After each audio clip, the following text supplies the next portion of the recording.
My goal here. Be with, be with you in one moment, my friends. Fives, yep, 3 hours.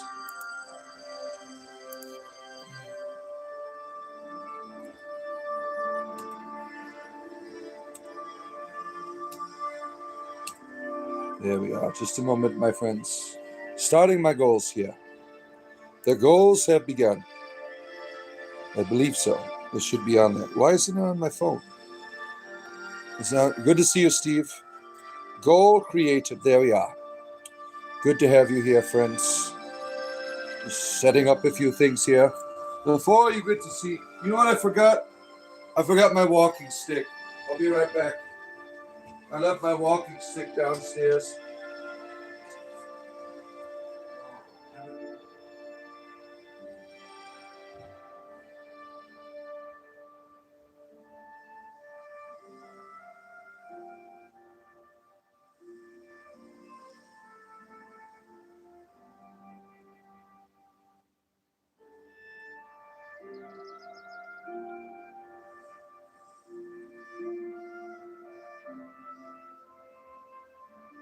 All right.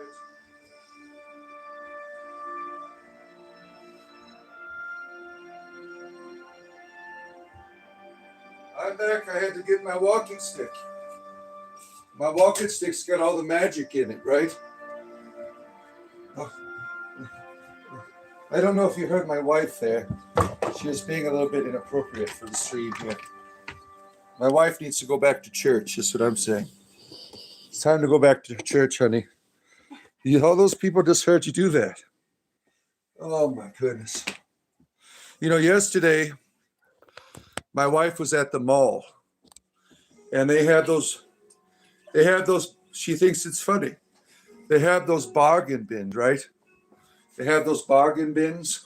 You ever go to the mall? You get those bins. She's out shopping with my daughters for school stuff at the mall. And they had these bins that you get sale items on.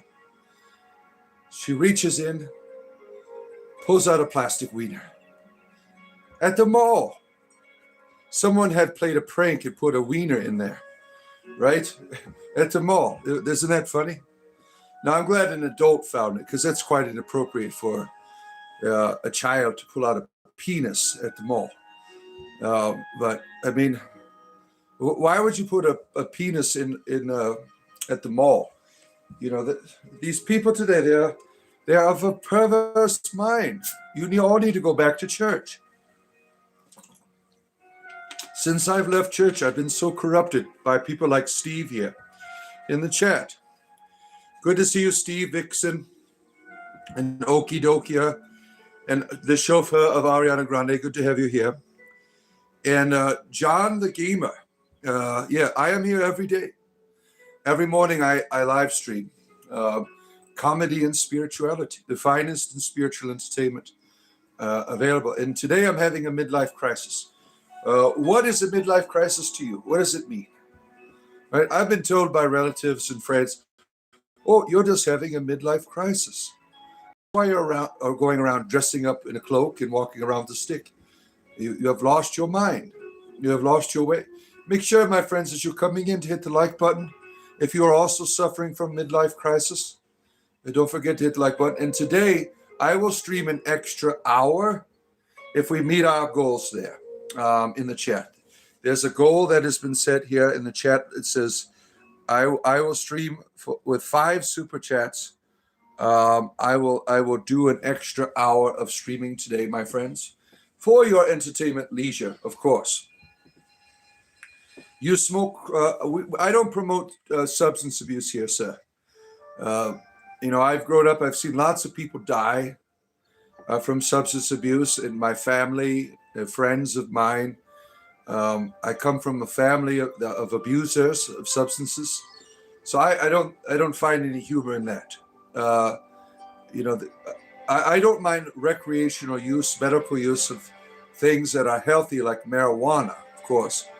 But a lot of, talking about cocaine, soda cyanide is also a plant from the earth.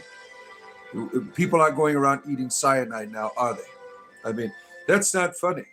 Um, the substance abuse is a terrible, terrible thing that breaks apart families, communities, right?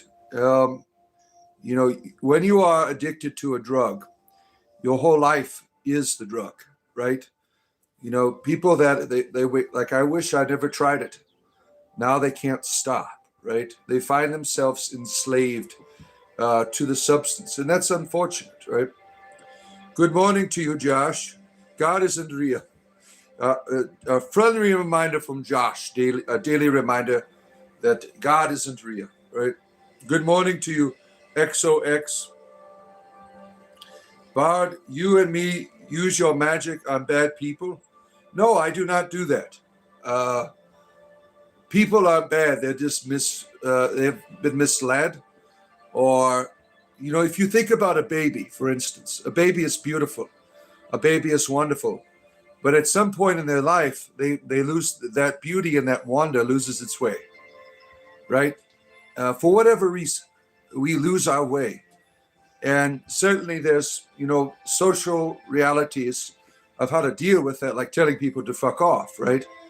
Um, but, still at the end of the day, there's still a person, right? ELP, good to see you, my good friend. We're going to be playing games later on today. You get off work at 6:30 UK time, so around 2 p.m. again. I don't know if it'll be Monopoly again. We'll see what the consensus is for the gaming today at 2 p.m., around 2 p.m. Does that sound good, ELP? I had a good time with ELP and his girlfriend yesterday, and our other friend, Keep Your Eyes Open, the jellyfish. We were having a good time playing Monopoly yesterday. Monopoly is a very fun, relaxing game.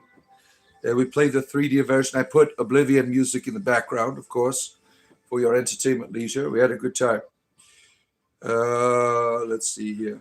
Good morning to you, Tracy. Good to have you here. You are beautiful as the day you were born. Yeah, your backside is still smooth. I commend you for that. What do you put lotions on it? What's going on with that? Smooth as a baby's buttocks is the saying. So is here. Good to see you, So. Good to have you here.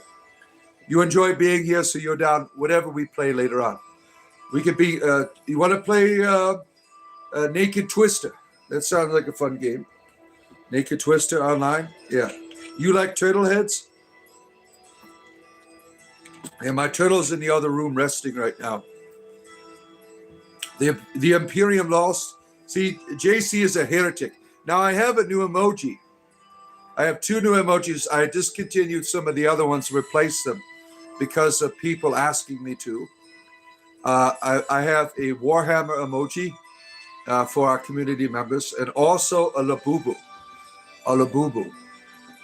ELP was using Labubu at who won the last game last night?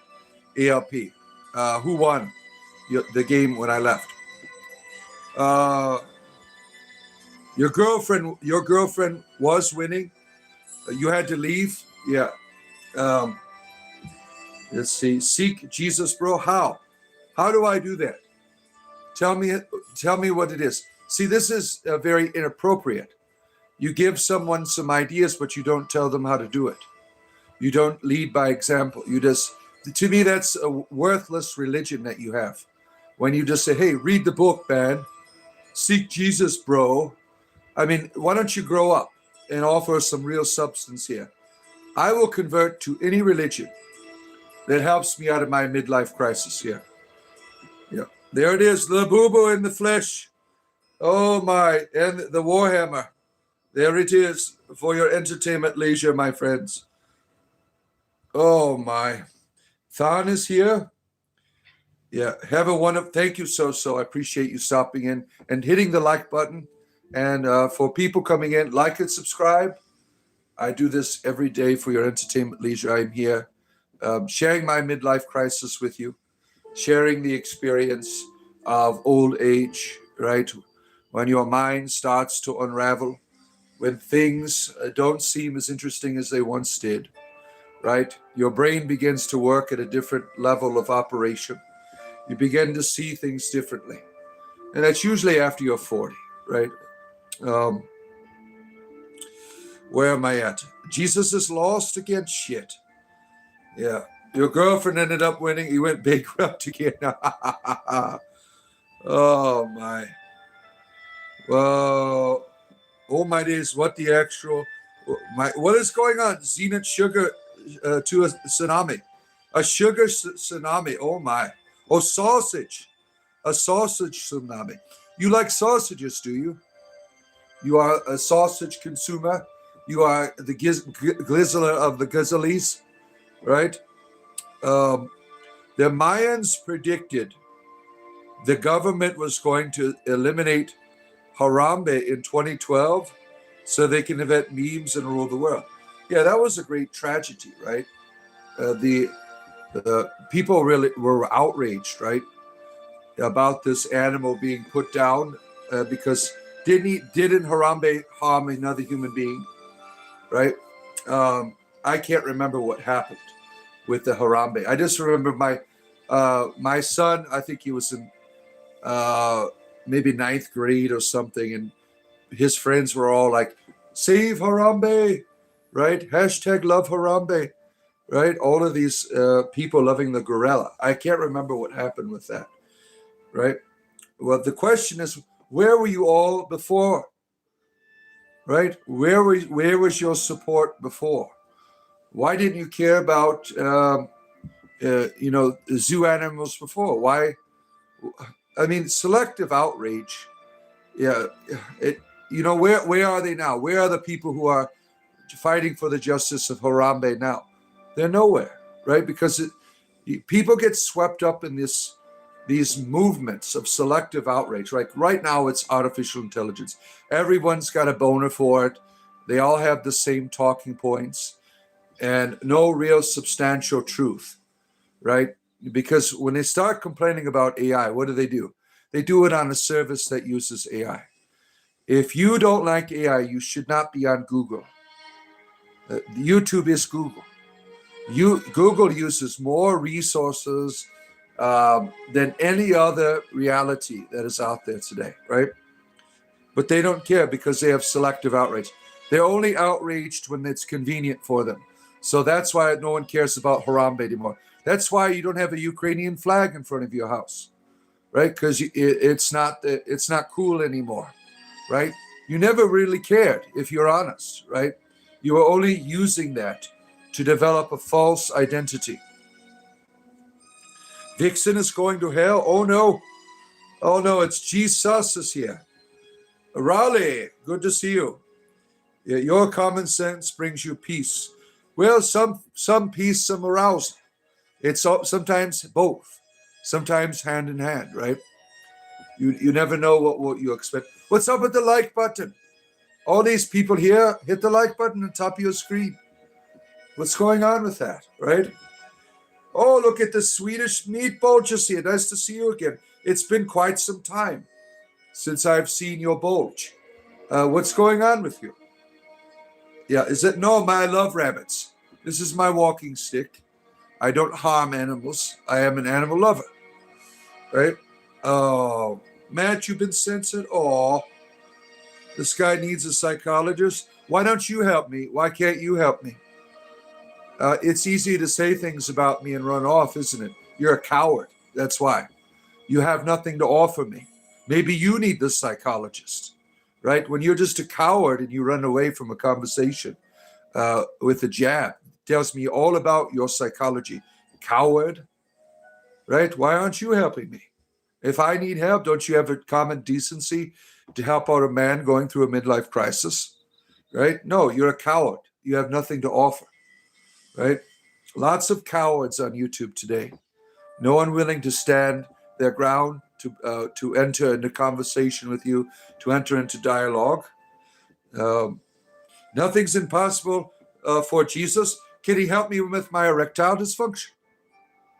Nothing is too impossible for thee. Nothing is too impossible for thee. Well, what am I, cursed? What did I do before YouTube? I was a clergyman, worked in a church. I retired recently, last year. About a year ago, I retired. I told my bishop I'm too high to do this anymore because of my disabilities. Yeah, why aren't you helped? Why isn't Jesus helping you? No, I'm not a pagan, I'm an entertainer. There's a difference, right? Pagans are my friends. Yeah. There's no hell in Jesus. Yeah. Christians make all that shit up. Yeah. Ara, good to see you. Good to have you here.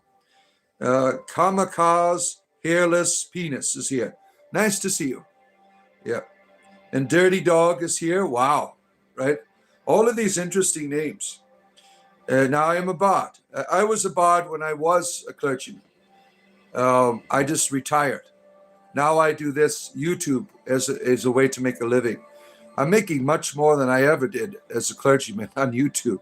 So it was a good change of progress, right? Jesus helps when the prayer comes from one's heart. You know, when I see my children have a need, I help them. They don't have to ask me. Why do I have to pray first in order to get the help? Right? Why can't he just help me? Right? Is the prayer for you, is the prayer for God? Is the question. You know, that's like the last resort for a lot of people. Oh, I'm going to say a prayer now to see if something might happen, right? I mean, that's pretty pathetic, right? If I am a deity and you are important to me, I'm going to be helping you, right? And when I don't help you, maybe I'm helping you. I don't know. There's a mystery there, right? There's a mystery there. Is the prayers for the deity or the prayers for you? Is the prayer a way of cooperation with what is already present? Or do you have to pray first to make it happen? Do you have to earn your salvation, as they say? Right? Are you really saved by grace there, our Christian friend? Let's see here. Billy, our good friend, good to have you here. You're supposed to be at Mass, Billy. You need to get to Mass. It's time for Mass for you. The Bible isn't monotheistic. In its context, no, it isn't. But in its theology, yes. The Bible, you have to understand, was composed around a theology. Even though they take out of context the reality, it was for a specific theology, why they put it together. Now, the resources are certainly not monotheistic. But the Bible is built around a theology that leads to a monotheistic view. Yeah, the church was very careful in how it put its texts together. It put them together to promote their theology. And so did the Jewish people. The Bible that you have today, you have to understand that there were many, many Jewish groups that had many, many writings. One group prevailed. That was the Pharisaical tradition. And after 10 centuries after Jesus, they came to a conclusion of what they will have for an Old Testament. Yeah, the Old Testament became a canon in the Christian church in the 12th century, just to keep you up on the date. Carl the Crumb is here. Oh boy. It's 6 a.m. Yes. Oh, Mass is at 8. So you're getting ready with the bard here to go serve the Lord. Yeah. Cool and mountain man. I'm not the one having a midlife crisis, are you? There's all kinds of crisis. Do you like did anyone see the image of the pre-show image? You have the guy from the rock group Pentagram. Or Pentangle. Pentangle was the name of the musical group from the 80s. A very eccentric individual, the Pentacle musical group. And you could see his eyes, like it's very classic, right? He's an interesting performer. He has an interesting history too. Used to be like a drug dealer or something for major cartels. Very interesting history. Jesus is not a copycat of the. You people need new material. Like, I'm not even a Christian. I think that is a bogus claim. You know, you have to understand the nature of mythology. It's not copycat. It's continuing. What you find amongst the Jewish people and the Christian tradition is a continuing of older material. We do that as a humanity. We build upon the good things that our neighbors have given unto us. It isn't copycatting. It's continuing, it's defining, it's developing.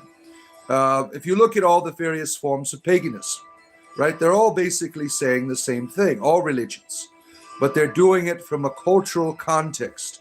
They're doing it from a cultural perspective, right? You are thinking this being a Christian thing was way too hard, bro. I only talk to adults. This talking about Jesus, bro, it tells me that you're not an adult. You have to be over the 18 to be on my channel. If you are under the 18, I'm not going to have a conversation with you. Right? This is an Epstein Island here. They're going to be along. Sure, yeah. Do I believe in soulmates? Well, there is a truth to that.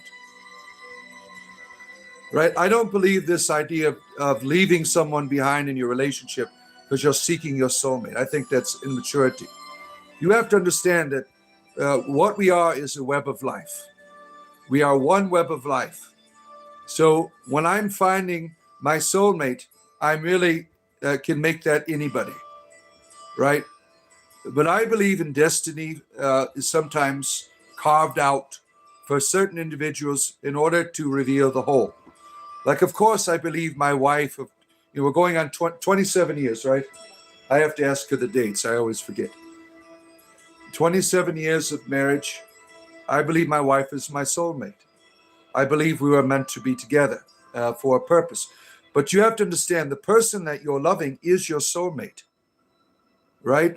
This philosophy destroys marriages. It destroys friendships, relationships. It's very self-serving, the idea of soulmate, even though there's truth in it, right? When you enter into a relationship with someone, it becomes intimate. That is now your soulmate. You have every resource to love that person in the greatest of ways, without conditions. That is your soulmate, right? It's really unfortunate that people have taken this very selfishly. If you pursue a soulmate in a selfish way, you're not going to find your soulmate, right? Good to see the camera lady, our witchy friend. She had something very beautiful yesterday on her channel about adoption. And I have always been a big champion of adoption. When you adopt a child, people are afraid maybe I'm not going to love them the way I would love my biological children. See, that is all bullshit, right? When you choose to love someone in that context, it's no different, right? Now, I have 8 children. I'm not close to all of my children. I love them all, but you're not, just because you have a child doesn't mean you're going to have a bond with it. I mean, that's just a fact of reality. When you choose to adopt somebody, you have to understand that that child may never return your love, but you're choosing to love them unconditionally. You're choosing to guide them to be their parent. That is great courage, right? Great courage. And it really pisses me off when people put their children back into the system because they can't handle it. You should have never been a parent to begin with. When you have children, you are making a commitment to love those children unconditionally, right? When you choose to be a parent, anyone can, provide the materials for life, but it's when you are choosing to be a parent, as camera lady said yesterday on her beautiful video. I mean, that's choosing to love someone unconditionally. That opens up a bond for that child to draw from, to grow, to be strong, as our good friend camera lady is. And one of the things that I don't like, now I don't tell people what to do. I don't like this scientific reality that I can go to a clinic and, make a child in the lab when there's other children out there that need my love. You have a right to do whatever you want. I'm sharing my opinion. There's so many children that need to be loved right now. They're waiting for someone. But because you have this philosophy that I will not be able to love them unless they come from my semen. Yeah, I mean, this is a false philosophy. I am against, in my personal reality, which you don't have to adhere to. I don't care. The idea of creating children artificially.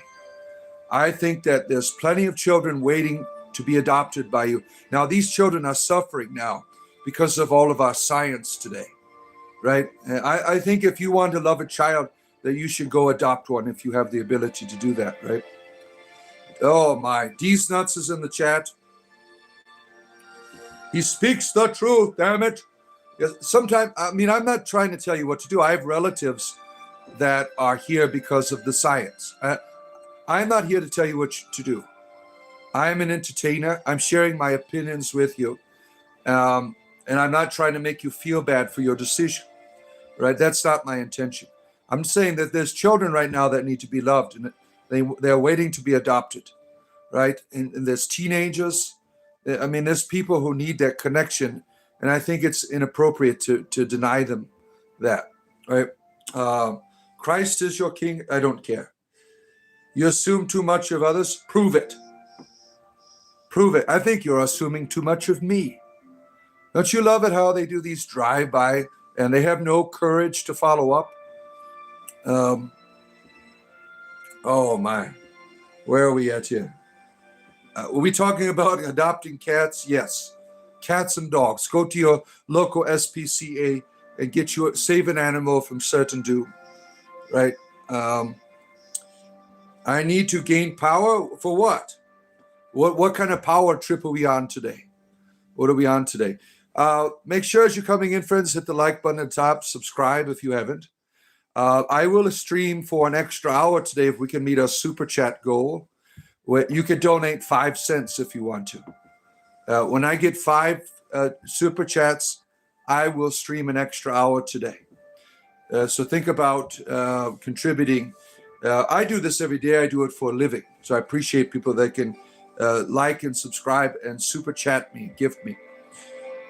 Have you ever struggled with addiction? Oh, certainly. Not in terms of substance abuse. I've been addicted to, for instance, video games. Not in my old age, it's impossible for me to be addicted because it hurts too much from the arthritis. But when I was younger, I remember when I got my first Nintendo, that was my life. I mean, I had a lot of problems. I didn't really have any, a real place where I could have control of my life. And video games offered a sense of empowerment and a sense of control in my life.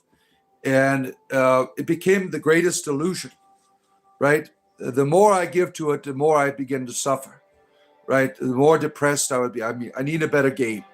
I mean, it was a real addiction for me as a young person.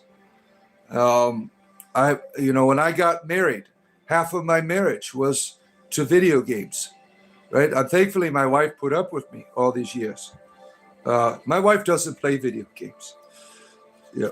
You love bunnies? Oh, all humans need connection. That's right, Raleigh. I'm just imagine drive-by Bible preaching. Yeah. I mean, these people with their drive-by scriptures, you're not helping anyone. You Christians are a joke. If you really want to give someone Christ, you don't do it by dropping a scripture off and running away or telling someone to repent and running away. You love them. Think about this. Jesus, what? He went over Zacchaeus. Zacchaeus, come down from that tree today. I'm going to your house. He goes to Zacchaeus' house. He just has dinner with him. He doesn't tell him anything, right? Zacchaeus, being in his presence, said, I'm going to follow. I want to follow this guy. He's cool, right? Zacchaeus began to reform his life. How come I can't reform my life around some of you assholes? Because you have nothing to offer, right? You have not committed your way to the Christ, right? Saint Faustina's relics are coming here next week. She was a damn fanatic. If you ever read her writings, this idea of the suffering heart is really a guilt trip in itself, right? Some of these things in Roman Catholicism, there's nothing saintly about them. They're ways to make you feel guilt for the sake of his sorrowful passion. Have mercy on us and all world. This is indoctrination in a way that blames you for the problems of the world, that puts guilt and shame upon you, and then it turns it into piety. This is one of the biggest scams of Christianity, to make you feel guilty so they can continue to thrive. These devotions in Catholicism, for instance, are designed to keep you in a perpetual state of, oh, I wish I wasn't so bad, right? The fact of the matter is, you cannot prove to me that God is pissed off with me. You cannot prove to me that I have made God suffer. These are all terrible and wicked things created by a religion to control you, right? Make fun of the prophet or he will send lions. Yes, and they will eat me up, right? Screw the prophets. Yeah. Cool Hand Mountain Man is a fellow lover of Thomas Merton. He was one of my favorite Christian authors was Thomas Merton. I really enjoyed him. Trump is Crowley's moonchild. Crowley to me is, someone talked about him yesterday. Now, this is quite unfortunate that a lot of young people, they get involved in Aleister Crowley as they're trying to explore options in terms of magic and the occult and things. He's not, that's like going to Adolf and going to the Mein Kampf. Aleister Crowley did not care about you. Aleister Crowley only cared about power. And he hurt people, he hurt animals to achieve his magical status in the world. His immortality came at the greatest of prices. If you follow the path of Aleister Crowley, you will lose your humanity. You will no longer be a person that can love unconditionally because you have given yourself to philosophies like, do as thou wilt, harm no one. This is epic bullshit. When you're doing as thou wilt, you are harming people because you're not separated from your neighbors. You're not separated from anyone, right? So what I do is very important. What you do is we bear the weight of the world upon our shoulders. Your choices matter for the whole. We are one species. We are one organism. We are part of a web of life, each individually manifesting that reality. Oh, let's see. Howard, you're a pervert. Yeah. I am singing your tune. All right. Your mother is a narcissist whose guilt is a manipulation tactic my entire life. Well, what are you doing about it now? Are you going to keep complaining about it? Or are you going to use the terrible things your parents have done to you to help you to live in love them in a heroic way? You can keep complaining about your mother the rest of your life, or you can learn to forgive. You can become great. You know, sometimes our parents are terrible. They make terrible choices. It's up to you what you want to do with that terribleness. Do you want to be someone who complains about it and suffers from it the rest of your life? Or are you going to turn that into positivity, into growth and strength? Are you going to take up your cross and follow the way of the Master? Think of the cross. All of these people wanted to destroy him. They put him on a cross to destroy him. He turned that around and turned it into a source of power, a source of strength. You know, it is tragedy when the people closest to you harm you. But the greatest thing you can do with that in your life is to turn it into strength, to turn it into greatness. And that begins with forgiveness. Now, you don't have to be friends with your mother, right? She may be impossible to go to her house to eat dinner, but that's still your mother. That's still your father, even though they are terrible, right? You know, learn to heal, learn to respond to these dark things in your life, and you will discover the greatest outlet of power for you. What doesn't kill you makes you stronger, as Nietzsche said. Oh, where are we at? All right, don't forget, like button. What's up with the like button? Help a bot out. Touch it. It's at the top of your screen. What's going on with that? Like and subscribe, and we got a super chat goal. 5 super chats today. I will stream an extra hour. You could give 5 cents. I don't care. That is just the goal. Help about out. I do this for a living. What are my 3 favorite bands? Led Zeppelin is one of my all-time favorites bands. Coldplay is another favorite band.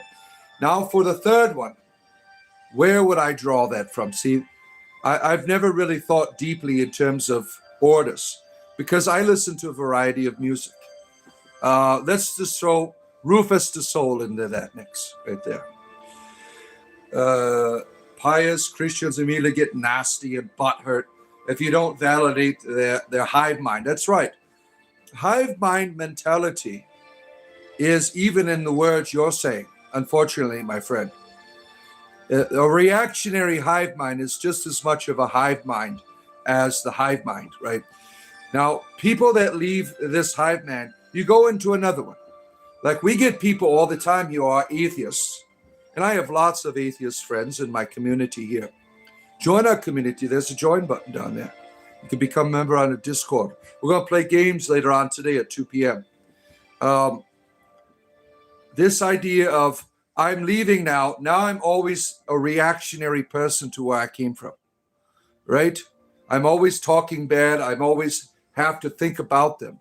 You see them right away when they come on and say God is a fantasy or God is a falsehood. Why do you feel compelled to say that? Because you're part of a hive mind now, just as much as you were when you were in your religion. Fundamentalism, whatever flavor it comes in, is still fundamentalism, right? The fact that I have to go around thinking about it all the time tells me I'm still part of a hive mind. Hive mind, you get up in the morning and these are your thoughts for the day. How I'm not like other people. I'm like this group. And we do this with our politics just as much as our religion, right? I'm not like them. The first thing I do is turn on the news in the morning to affirm and validate that I'm not like other people in my country, right? Now, you might not think that you're doing that, but you are. You've been trained to do this. You've been trained to be a part of this behavior, which is very unhealthy, right? And it's difficult to admit it. It takes great courage to find your way out, right? I love that you insert basic common sense in your commentary. That's what spiritual entertainment's about, my friend Raleigh. The satire is just as spiritual as anything else, right? Bod is goated. Yeah. You're like me to a dung beetle. You'll be happier for it. Oh my. Yeah, they're interesting creatures, the dung beetles. Was it a few months ago I did a YouTube short. I was out in my grove and there was some droppings from a boar that a group of dung beetles were invading and creating their little balls. And I followed one around and I put circus music to it. It was quite adorable. You are happy to be a part of the hive of the queen bee of the Christ, right? Yeah. You know what? Did you see that there was this film about Christian Jesuit missionaries in Japan being persecuted. It had Spider-Man and the guy from Star Wars in it as 2 young missionaries. I don't know their names as actors, but there were 2 Jesuit priests. I think it's called Silence or something. Does anyone see that? It came out about 10 years ago. Liam Neeson was in it as well. I can't remember. You've seen it? But you have these missionaries that are being persecuted by the Japanese kingdom, and they have to change their perspective in terms of this for their survival. Like this missionary, all of the people in the community were being abused until he renounced his religion in Christianity. And that was a very heroic thing that he did. The way that the author of this book demonstrated the religion was that there's a maternal nature. A mother would have done the same thing. It was showing that God is maternity. God is life-giving and willing to sacrifice their salvation, if it be to help other people. It was Adam Driver was in it. That's right. what is his name? He was Luke Skywalker's nephew, right? Um, but that was a very powerful film because it made you rethink how you understood this idea that if you renounce me, I will renounce you. It is a falsehood because these gentlemen kept their faith very much alive to the end, but they had to do it in secret. And they had to do it in a way where other people wouldn't suffer for what they were doing, right? It was a very, very powerful film. How do you know what happens after people die? Nobody knows. Nobody knows what you have to die. One of the things I can share with you, just based on my experience, which is optional, obviously, is I know that I'm never going to be alone. So when I've experienced many forms of death, and I've never been alone. I have always had the presence of a deity. I do not believe in God. I experience God. And you're of no obligation to accept that. I'm sharing my experience with you. So when somebody says, what's going to happen when you die? I don't know. I know that I'm not alone. I know that I'm loved. Now, in terms of the science, what happens when you die? You get a DMT dump, right? You get a DMT dump. And that DMT prepares you for that transformation, that journey to the next reality, right? Your body is designed to prepare you for the journey outside of your material existence, right? And that DMT reveals all of your psychology. So if you got hell inside, you're certainly going to experience hell. If you got heaven inside, you're certainly going to experience heaven, right? Your DMT dump prepares you for the experience to come that's based and rooted in your humanity, right? Many of the Christian fathers spoke about this, that heaven and hell is from our perspective. It is not from God's perspective. God is heaven. God is hell to you. There's no separation from divinity. A beautiful church father, Saint Isaac the Syrian, spoke of the hellfire as the love of God, right? There's nowhere that God is not, right? I think that's a very powerful truth. Let's see. Now, to claim that people have knowledge after death is all opinion. There's no way to prove it because none of us have gone and come back. And they say, well, Jesus did.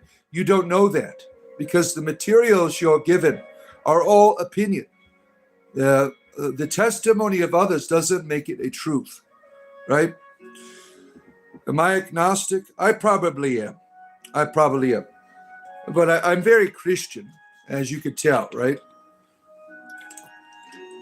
I'm not a Christian, but I'm Christianized because I grew up in the Western culture, and Jesus is my archetype.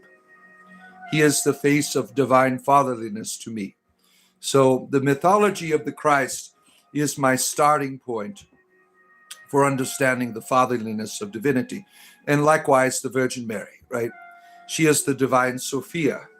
Now, I talk about my ancestral goddess of my people, the Welsh people, Ceridwen.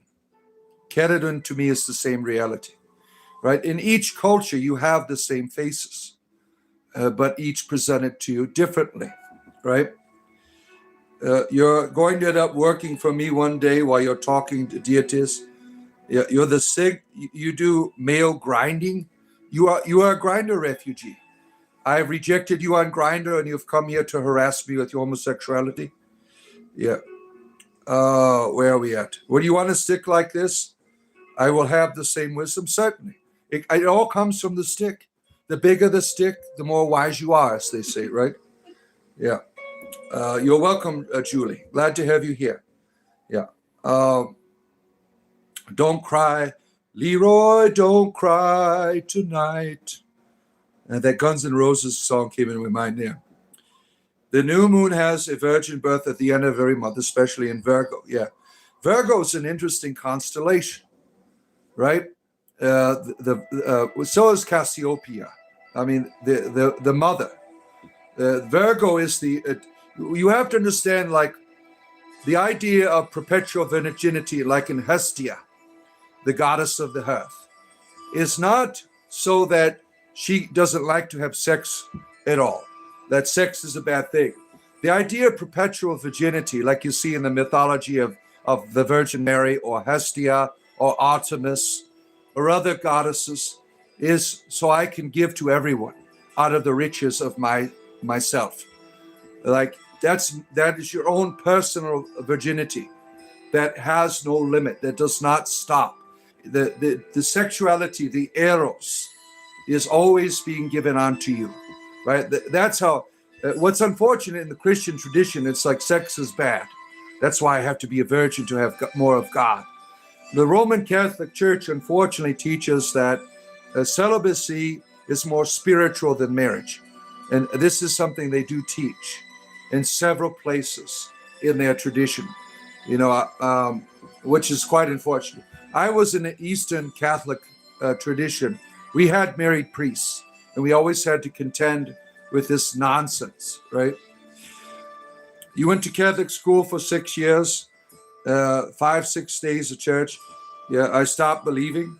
Well, all of my children go to Catholic school, a grade school, because that was my background. I don't have a problem with it. It's how it's given on to you. That's the problem. There's nothing wrong with having a teaching, a way that you can build upon, a stability, a foundation. It's how it's dictated to you. You are not allowed to come to communion unless you are adhering to all of these rules, right? For me, the Orthodox Church has the best kind of Christianity. But the problem with orthodoxy is the dogma. Like the idea that Jesus came to defeat death, not anything else, not appeasing a God. I think that's a healthy way of understanding the message of the cross. But what orthodoxy does to us is, if you don't believe in the virgin birth, you're fucked, right? The dogma is the killer, the anathema. If something is true, people will want it. You don't need a dogma. They will want it for themselves. Dogma says, I'm going to control you with it. God doesn't need your controls. If something is good and of value, people will follow it. Just look at Socrates, right? Jesus to me is Socrates. And the Orthodox Church's teaching on theosis, divinization, and the resurrection to me is very important and healthy. It's the dogma that kills it, right? Yeah, I certainly would be an Orthodox Christian if there was no dogma. I would have no problem with it, right? Do some toe magic. Oh, you went to my only foot fans page, did you? Did you buy me some socks? Yeah. There's evidence Paul and Simon Matt are the same character. Yeah, there's evidence for everything, right? People make up their own evidence, right? Truth is a perspective, certainly. Simon Magus is Tyre, the temple of Apollo, 30 Tyrian shekels. I mean, there's all kinds of people with research and opinions out there. There's no way of knowing who the hell any of these people are. All of these people wrote from mythological perspective. They did not write the way we write newspapers today, right? Even in reading the newspapers, are you really reading truth? I mean, now with the unfortunate realities of artificial intelligence, when you're watching TV, you don't know what the hell you're watching anymore, right? Certainly people have taken my image, and I don't care, for comedy reasons, and have represented me in various forms that are not really authentic to my humanity. I don't have a problem. It's humor. It's entertainment. But if you take this same truth at another level with things that are going on in the world, you really have nothing factual out there. It's all opinion, right? What you're encountering on the TV, right? Stop believing in any book, Jay. That's right. There's nothing wrong with reading the book, with taking the things that are of value to you from the book. When you're being controlled by the book, that's the problem, my friends. Yeah. Yeah. Satan is the anointed cherub of Tyre, capital of Freemasonry. I don't even want to go there. Freemasons are my friends. They're not Satanists. Yeah. Why do you talk religion instead of stocks? You want to make an investment in my program, Leroy. I have a goal there. You see it? 5 super chats today, and I will stream an extra hour. If you give 5 cents, that's all you need to do. 5 cents. That's it for my super chat goal. The Sith talks in Apple. Jeffrey, thank you, my friend. I appreciate you. There's one. I appreciate you, Jeffrey. It's always nice to hear from my Bard's Life friend here. Jeffrey, I appreciate you very much. There's one of the goals, my friends. Yeah, the Sith talks in applets, but the Jedi are just as bad as the Sith. God and King mean 2 different things. Not if you're King Solomon. If you go back to the book of 2 Kings, they worship their God and King in him. He was the God's representation on earth. They did that. It's written right in the Bible. It says in 2 Kings, they worship their God and King. Now, modern translators didn't like that, so they reinterpreted it, right? There's nothing wrong with Satan. Well, Satan is a myth. The idea of God having a boogeyman doing all his dirty work, right? Obviously, Gwendolyn is here, the high priestess of the mountains, Aes Sedai. Good to have you here, our good friend Gwendolyn. Spiritual entertainment, 7 days a week, I am here. We have wonderful people here. We have a wonderful community. Think about joining us on our Discord. Later on today, I don't know what game we're playing. We played Monopoly yesterday. At 2 p.m. Eastern Standard Time, we're going to play a game together. We play video games, all kinds of stuff together. Think about being a part of that. Dungeons and Dragons is like a big deal to me. Warhammer. We have a good time on here. I don't, my wife does all of the stocks and bonds things. I don't understand it. 41Ks. My wife does all of the business in the household here. I just provide the entertainment for the family. So is the Tooth Fairy, right? Yeah, the Tooth Fairy. Satan is a myth, but represents new moon. I can make Satan represent my penis if I wanted to. I mean, you can make anything represent anything. It's all a part of your creativity, right? You know, I reject the idea of a Satan. Satan is a biblical concept. And it has to do with this being that does the dirty work of the God. It makes the God look bad, then he needs a Satan. So I reject this idea of Satan. If the Tooth Fairy isn't real, then who crawled into my mouth and ate my teeth? Damn it. Right? And who left all that money under my pillow most of my life?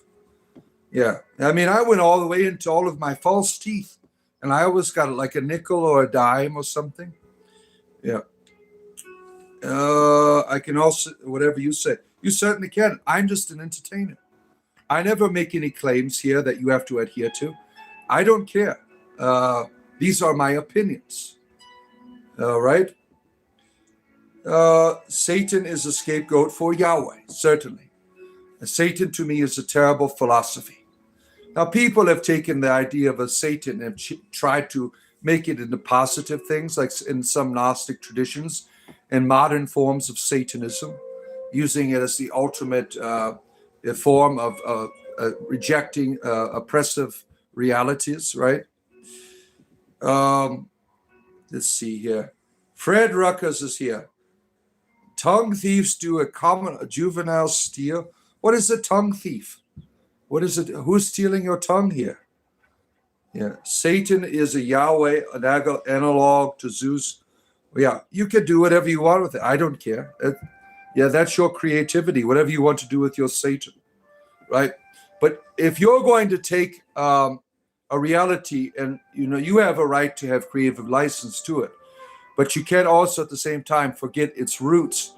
The idea of Satan is rooted in a real tradition, and you have to understand that whatever you do with it, you have a right to have your creativity, but it's rooted in a specific tradition. It has a context, it has a history, and it's not a good one. I reject it because it's terrible. Like Yahweh being real, certainly. Your turds are satanic sometimes, right? You hold a cross over your toilet, right? You put the holy water in there and everything. Look at you. Yeah. Let's see. You treat at least these last becomes first. Oh my, the uncanny mountain here is falling into all kinds of creativity. Yeah. Moses, the waterbender. Yeah. Right. This is the staff of Moses. I can part waters with it. You like Satan hot sauce. Have you seen some of that in the grocery store, right? Now, we've talked and joked around about this, but you see that the hot sauces with devils on them. Like Christians are so afraid of this symbolism that they'll go throw holy water or something as they're going down the grocery store aisles at the pictures of Satan, right? I mean, it's really these are really mockeries of the idea of Satan. When you have like the Blue Devils basketball team, this is just a mockery, right? But people have real fear of this image as the ultimate evil, and they think it is a gateway. When you put like devil's food cake cupcakes, they think this is a gateway, right? I mean, that is fanaticism in its fullest context. Christianity leads to all of these bizarre fears for people. Oh, where are we at? You got to get back to work. Thank you, Jeffrey, for being here today. I appreciate you being a part of our lives.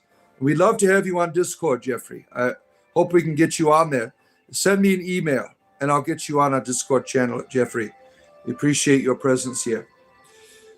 You're not going to give the image power, not your position 5 seconds ago. What are you talking about? What are you talking about? Your high school team was the Devils. We loved leaning into it. Yeah, it's sad, these people. Yeah.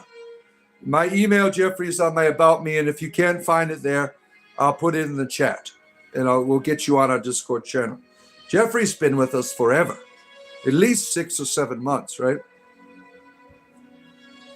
Yes, for the Goblin, our Goblin friends are here. For the small price of a cup of coffee, you can join the community and get access to our Discord. It's right there. There's a join button, my friends. And if I reach my super chat goal today, I will stream an extra hour. With the super chat goal, you can just give 5 cents if you want to, right? You are literally arguing straw man, inserting your own biases. I'm not arguing anything. I'm an entertainer. There's no straw men here. Straw men are for children. I am not doing any argumentation here. I'm sharing my opinions. I'm an entertainer. You are not obligated to accept anything, right? If you want an argument, go to Catholic Answers or something. Yeah. Yeah, really uncanny. Yeah. I am acting like a child. Well, you don't have to be here if you don't think I'm adult enough for you. You want to compare penis sizes? Is that what you're aiming for? I can't do that without losing my modernization, right?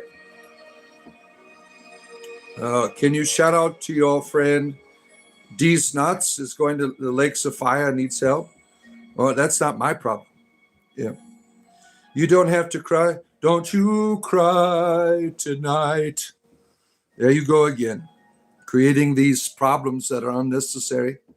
Well, why do people have to be dicks when they come on here? I want to have a conversation with you. I'm courteous. I am generous. I mean, I want to have a good time. I'm a comedian. But you feel like you must,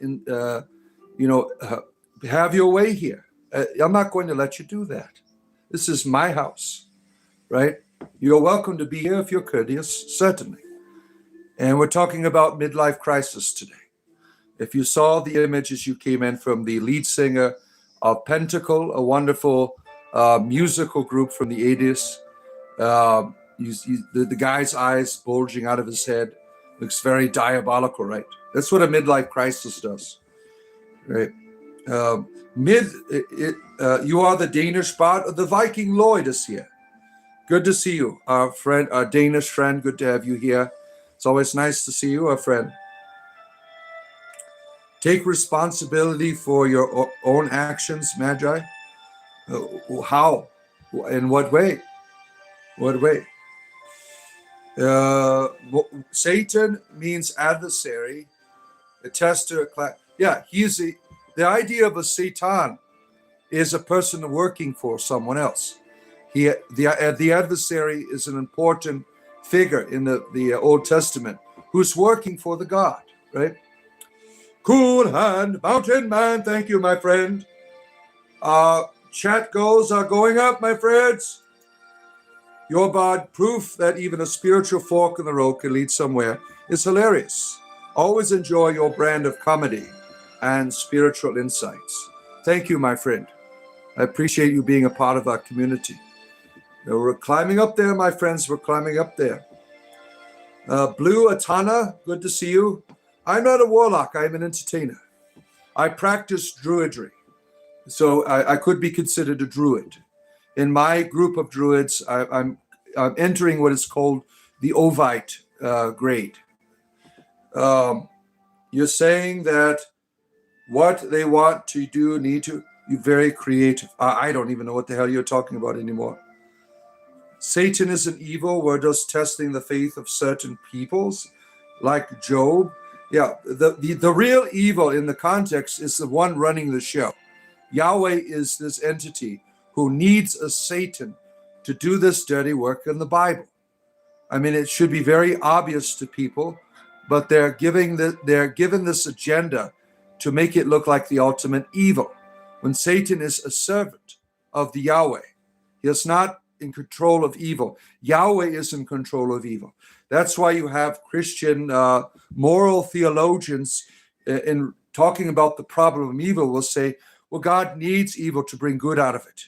That evil is a necessary step, right? That's why Satan continues to be. They have this erroneous understanding of free will. I mean, it's really terrible.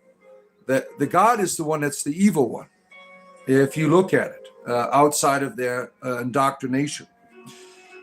Oh, my. Where are we at here? Scapegoating is hypocrite. Yeah. Why Satan hate humans? There is no such thing as Satan. There's certainly evil beings, evil entities, but there's no God that is good that needs Satan. This is an erroneous position. That God is goodness, right? If you're okay with that, if you are a theist, if you believe in divinity, God to me is the ultimate goodness. Does not need a Satan. Does not need a Satan doing the dirty work, right? Let's see. Depends on which interpretation of the God. I mean, 3, 1, so on and so forth. Yeah. Satan is the boogeyman of the Bible. Exactly. That's exactly what it is. We are all God. Jesus is God. I am God, and so are you. We all share in the mystery of divinity. We're not separated from it. The idea of original sin is bullshit. The idea of God is separated from us, is way up in the sky. The idea of nature is created in a way that is separated. Pure nature as something separated from divinity is a terrible belief system created by the church. I don't like your opinion about God being evil or bad, yes, good. And it's not an opinion. The idea that God needs a devil makes him evil. This should be a fact of reality. If I have a religion that has a devil in it and I'm in control of all things, I am responsible for the evil in the world. If I have control, if I know the future, if everything's been planned out, then I have the responsibility. And that is evil, right? I reject that God is evil. I reject the biblical tradition. Oh, let's see. Farmer Fiona the Bard. I wonder if Puck Fair relates to the scapegoat. There's a Queen of Goat festival. Look what you, Fiona, you're getting to all of this paganism. Oh my, Irish paganism is going on Fiona's farm here in Ireland, in the wild kingdom of Kerry. Yeah. Fiona had an interesting video the other day on our channel. She gets really philosophical with her beautiful Irish voice. Is there a difference between the devil, Satan, and Lucifer? Lucifer was an invention by Saint Jerome. He inserted that in the translation of the Latin Bible. So he made that shit up. There is no Lucifer. He thought this would go right here very nicely. That's what he did. Teardom, how have you been? It's been a while. Haven't seen you in a long time. From a natural sense, there's no such thing as good and evil. There's just strive for homeostasis. That's bullshit. Violating children's safety is evil. Doing harmful things to other people is evil. That is evil. Evil is a real thing, right? Goodness is a real thing. Loving you is good. Hurting you is evil. You don't need to teach that to a child. It's part of our nature. We understand it completely, right? These philosophies where good and evil aren't real. I mean, these are terrible philosophies. Goodness has value because you have value. And if I do something harmful to you, that is evil, right? Yeah. Unless you dress up as Santa every year, dance around the Christmas tree. Yeah, around the phallus symbol, the Christmas tree, right? Pagan is a Christian word that modern pagans have certainly embraced. Not true. Lucifer hates us because we are higher than Most High Yahweh. Yeah, well, what is truth when it comes to something that elevates a devil as a servant of a good God? If I have a devil in my house that's tormenting my children, what does that say about me as a father? That I am an evil father. And yet this happens throughout the biblical text. The devil is doing all the dirty work of the child, of the God who acts like a damn child. Yeah, you won't label yourself. Yeah. The great toy maker. Oh, I'm not getting into that racist shit there in the chat. Is evil of the body and mind both? Obviously, both. That's what men's real things in court. Yeah. I am pushing it, talking about the natural state. Many things are ideas by us, humans. They serve us well. A tiger kills a child. It's not evil. You're not a tiger. You have the ability to use rational reason. A tiger is motivated by pure instinct for its hunger. I have the ability to use reason. When I harm you, when I'm harming a child, that is evil. Evil is something that rational beings are able to comprehend, right? Now, if I gave a tiger, like the slaying of Harambe, for instance, we talked about in the beginning of the show. Harambe hurt another human being. He didn't do it because he was evil. He did it out of pure instinct. Now, I have the ability to not let my instincts drive me. I am a rational being. And as a rational being, when I choose to harm you, it is not an illusion. It is a very real thing. The idea of a natural state to you, you're speaking purely in terms of instinct. We are beings that are above instincts. When I have a sexual desire, for instance, for a light socket, I could say no. A dog who wants to hump your leg just humps your leg. We are above this idea of your understanding of natural, right? What's natural for a human being is not the same type of natural for a tiger, right? It isn't a universal. Murder of anyone is bad, right? Where are we at here? Take your medicine, oh my. I did. I took my blue pills before I got on. Yeah, I'm all ready to go. I'm stiffened up. Yeah. I don't disagree, but I think animals can be evil. They can be trained by human beings to be evil. That evilness comes from the trainer, not of the animal. The animal responds to us, right? We are the ones that guide it. The animal does not have the ability to do what we can do, right? Cats, for instance, torture their prey for fun. There's no way that you can come to a conclusion that torturing their prey is for fun.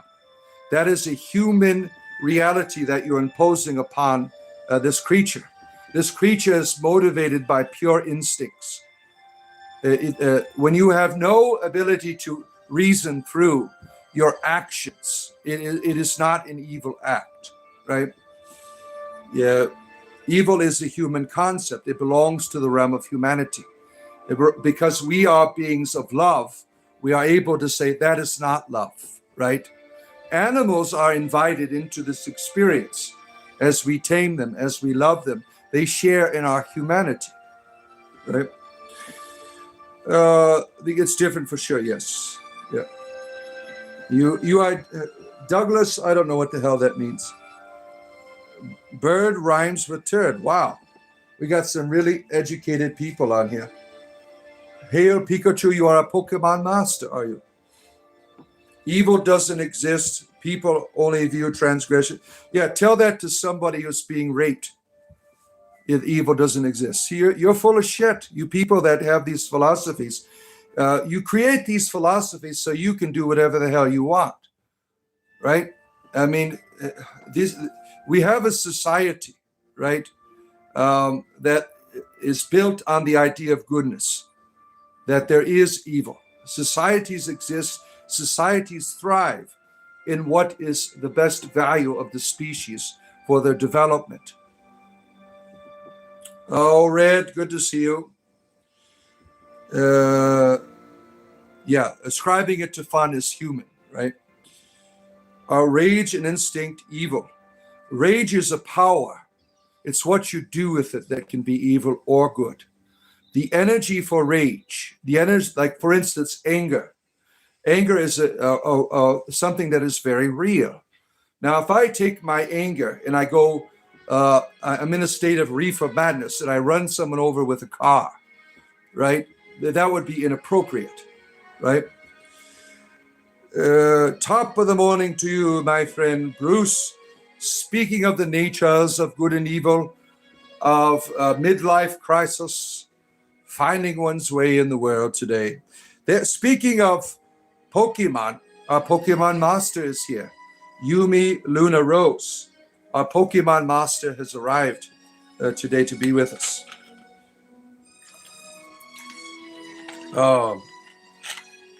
Let's see here. Bruce is here. Brandon, good to have you here. I don't understand OFC, but I would have been careful with the setting. Let's see. Shit. What is it? Setting us above natural world. I'm not setting you above the natural world. It is your participation in the natural world is different than a beast. Your philosophy is unfortunately flawed. The idea that we all operate on the same principles. We have an intellect, unlike any other species, that allows us to have direction and discernment and elevating ourselves.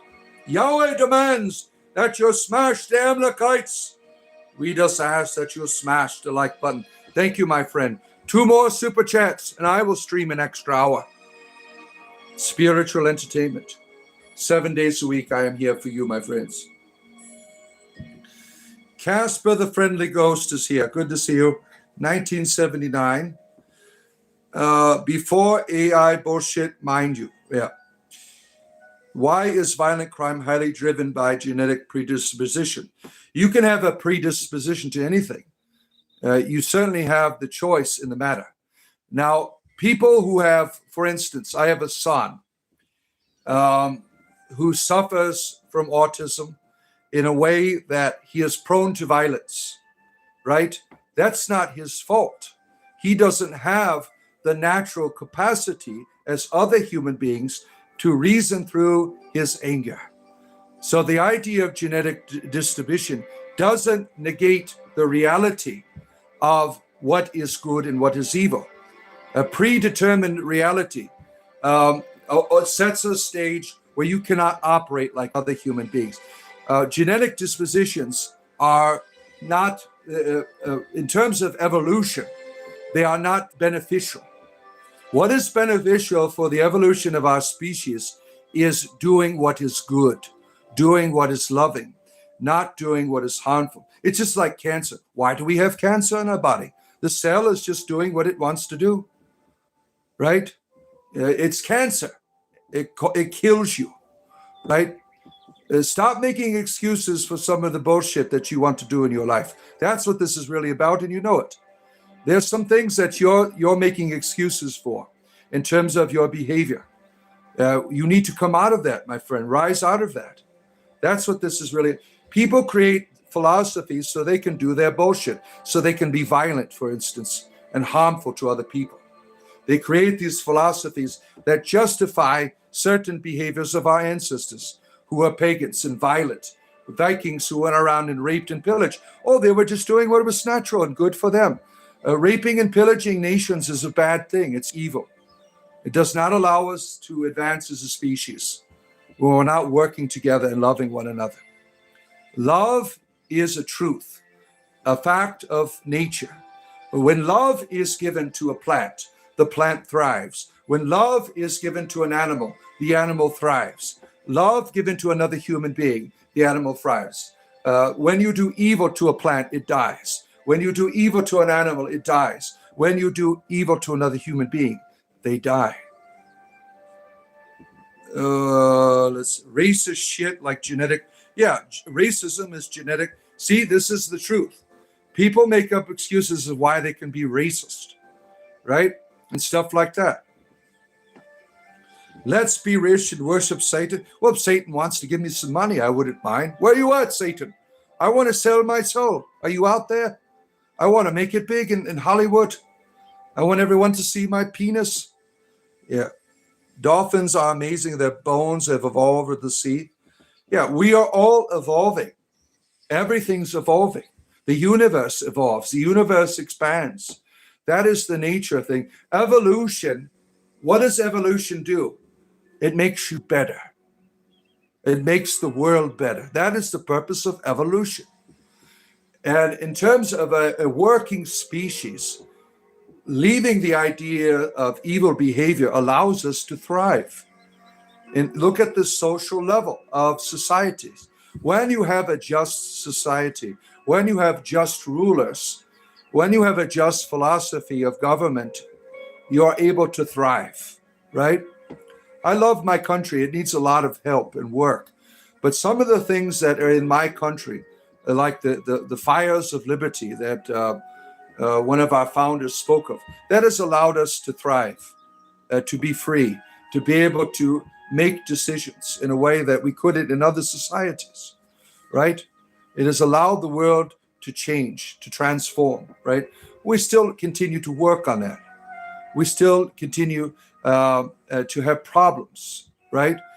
But as we grow, as we evolve, we work these things out, right? If you want free will and agency, you need good and evil. Bullshit. There's no such thing as free will, right? There is free choice. And in the choices that we choose to make that are good, we change the factor of foundation. We change the factor of the will, right? We began in this evolutional state where we're stuck. And when the idea of love, for instance, if I take a child and I abandon it in the woods, it will become feral. But when I introduce it to a loving family, it will thrive, right? There is no free will, but there is choice. And in that choice, making the choice for right, making the choice for goodness changes the foundation and allows it to thrive, to be transformed. Your cousin died from Provia. It's a beautiful country, but full of losers and terrible delusional people. There's delusional people everywhere. There's delusional people everywhere. I like where I live. I'm very grateful. but it's always can be better, right? That's why we have a system that allows for it to improve, right? Um, yeah, psychopaths cannot exist across socio-economic levels. It will collapse in on itself. Yeah, yeah. We don't do politics here. Yeah. My comment was not about race at all. This is accepted science. It has nothing to do with that. What is accepted science? What is that? Don't make excuses for racism. Don't make excuses for why you want to be violent to other people, right? Creating philosophies that justify your wrongdoing is a terrible thing that will not allow the human species to thrive. There's a place in Cork called Cool Mountain. Oh, look at that. Look at that. Let's see here. It's a trippy hippie commune. Oh, that sounds like fun. Delusional, which is, but people are uneducated. See, that's a generalization. I'm an American. I think that is unfortunate. I'm not like other people that are here, and you listen to me, right? Not everyone in America is bad. This is not everyone in these countries experiencing violence. The propaganda that makes like certain countries look bad. That doesn't make the people there bad. Usually what's bad is the politics of certain nations, right? Not the people, right?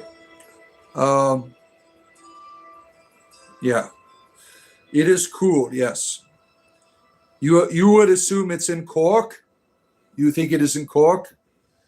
Yeah, I agree, Bart. You're right. Thank you. Yeah, I'm just an entertainer. These are my opinions. I will certainly, if you have an opinion that I feel is worthy of conversation, I will certainly give you mine. And I certainly can be wrong. I'm sharing my opinion. I am an entertainer. You have no obligation to accept anything I say. If you find value in it, then use it. There's a lot of terrible philosophies out there. A lot of terrible that justify doing harm to others, right? People are the same everywhere. Yeah, people are people, right? Good morning, Healthy Man Music. Good to have you here. What type of music do you participate in? What type of music you participate in?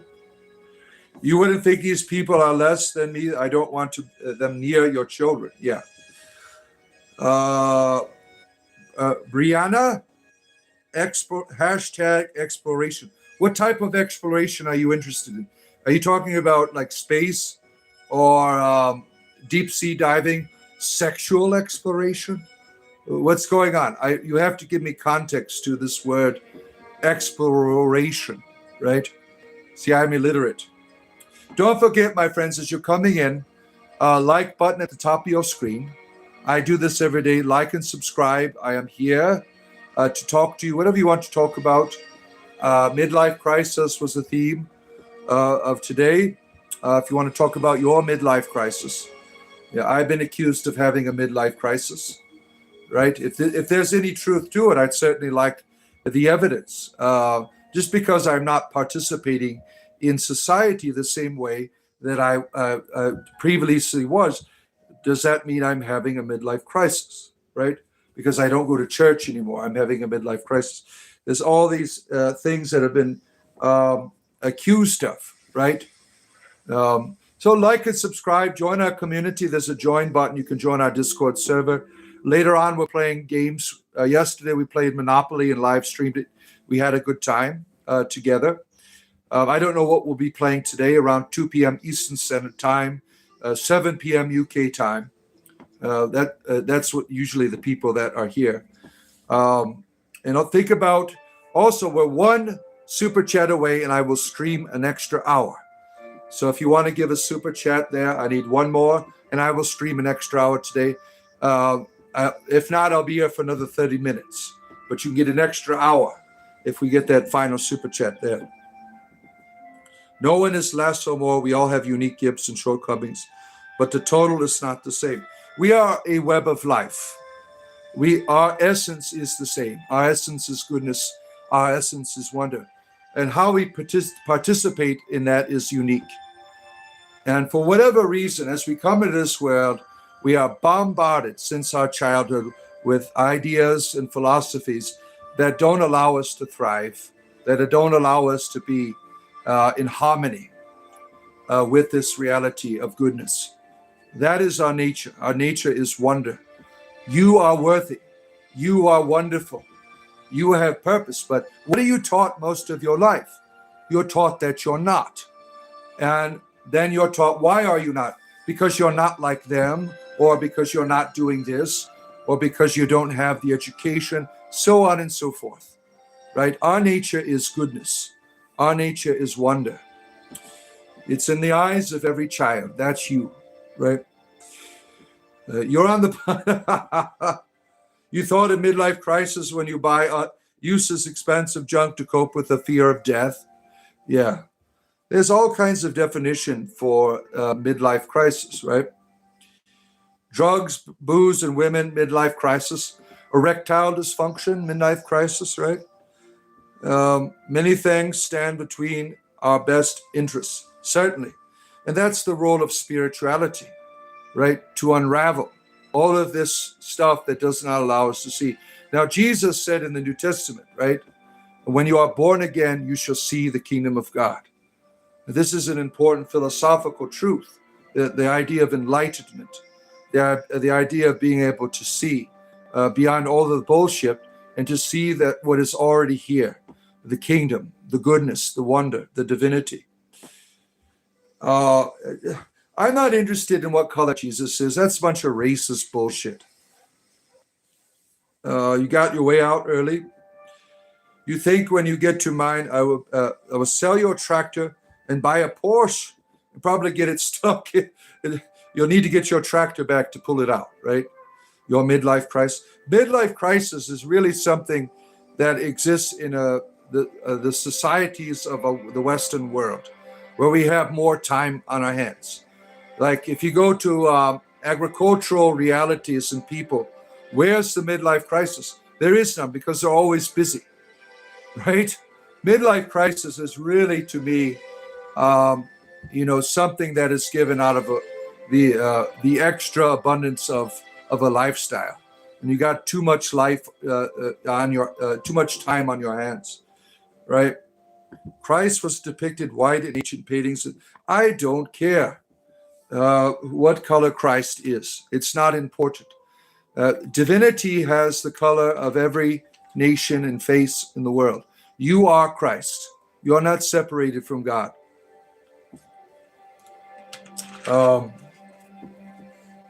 Bugs Bunny on my walking stick, yes. Looney Tunes fan. You're going to the dinner with your wife, you better behave. I'm going to the dinner with my wife. You're going to dinner this early in the morning? Enjoy yourself, Gwen. Enjoy yourself. Be well. If you feel like calling me the R word out of blue isn't good intention, though. Sorry, Bard. That was out of order. I never called you anything. I don't know what you're talking about. Let's see. Bye, folks. Take care, Gwendolyn. The high priestess of the mountains is making her way out of here. Goodbye, Teardom. Yep. You're into feet fetishes. That's why you converted to Islam. Oh, dear. What does Islam have to do with feet fetishes? That is an odd thing to say. I don't understand the context of that. Is there some type of feet thing in Islam? I don't get it. Or is it because of the burqas that all you see is the feet? I understand now. Do you have magical powers? My wife says so in the bedroom. I am magical. Yeah. Islam is based on feet. Read the whole meeting. What is the whole meeting? I don't have any interest in reading the Quran. I think it is a terrible book. I think all of the Abraham religions are terrible. So I have no interest in reading any of their books. Yeah. Yeah, what is the story with the feet? Now, I know that in certain Asian traditions, feet was a big deal. They would women would wrap their feet up so they could not grow. They would break their toes to fit this ideal of a little tiny feet in the certain Asian cultures. Have you ever heard of that before? It still thrives to this day, from what I understand. This idea of the little tiny feet was like a big deal in that culture, and women would harm themselves in order to achieve this status of having the golden lotus toe shoe or whatever it's called. I'm not familiar with. I can't remember what it's called, but it's strange behavior, right? Um, the sheets fall off the bed. I think it's all feet in the end. I read it briefly, but I think the Bible, they are fundamentalists. You've converted because Allah will reveal his feet. You like feet. Oh, I see. This isn't a real religious reality. You're just into feet, and you're using a religion to achieve a feet fetish, right? We do have feet pics on our Discord channel. Gwendolyn has provided wonderful feet pics for you. A breaking of the foot for the small foot. You remember that being a thing in a book, The Golden Earth? Yeah. That was in the certain Asian traditions, I think in China, this idea of the small feet. I forgot the actual name of it, but it's certainly a cultural standard for beauty. Each culture has these standards for beauty that a lot of our arousal is sociological, right? Like if you go, you ever see in like certain African countries, the more gold rings you have around your neck for the ladies, they stretch out their neck. The more beautiful they are, right? These sociological instructions for beauty. I mean, we get them at a young age. We are taught this is beautiful, right? Like we were talking about yesterday, like in most of like United States. I remember when I was in South America. This is a funny story. When I was a missionary in South America, in Peru, there's a lot of these pornography stands with magazines and things. And I asked the other minister that was with me, I'm like, what's up with all the butts? Why do they have butts on everything? He goes, that's what they're into down here. Oh, you made it, my friend, chicken and biscuits. We have achieved our goals, leading to the parting of the dating of the narcissists before appetizers. We've achieved our goal. I will now be here for another hour, my friends. Thank you for helping us meet our goals for the day, our good friend chicken and biscuits. But like in North America, it's all about the breasts for the gentleman, right? That's why this is a funny story, because we talked about this yesterday. There's a lot of females that come on YouTube and they want to talk to you about spirituality, but they do so by putting their boobs up into the camera. Have you noticed that? Now, I was talking to my wife about this, and what comes on my feed, I'm like, hey, look at this, honey. They're listening. And my feed started women with talking about like witchcraft or Christianity, doesn't matter. All of these spiritual women with their boobs up into the screen, right? And that's sad. Now, what's going to happen when your boobs are gone? Is there going to be anything left to your spirituality? Really? I mean, it's really sad that women are trained to present themselves as objects in order for you to take them seriously. Why can't I take you seriously for your message? Why do you need to give me a boner before I could listen to you? I mean, that shit doesn't work on me anymore because, I have erectile dysfunction. I'm old. I'm not interested in getting a hard on every time I go on YouTube. So that stuff doesn't work on me anymore. And when I'm able to engage in these people here that put their boobs up into the screen, I don't see any substance there at all. Like there are ladies with pentagrams or pentacles talking about, boob craft, basically. There's no substance to their message at all. And that's sad, right? Why don't you bring me substance? I want to listen to you as a person. I don't want to see just boobs, right? I mean, I can't put my penis bulge up on the screen, or I would to attract people, certainly.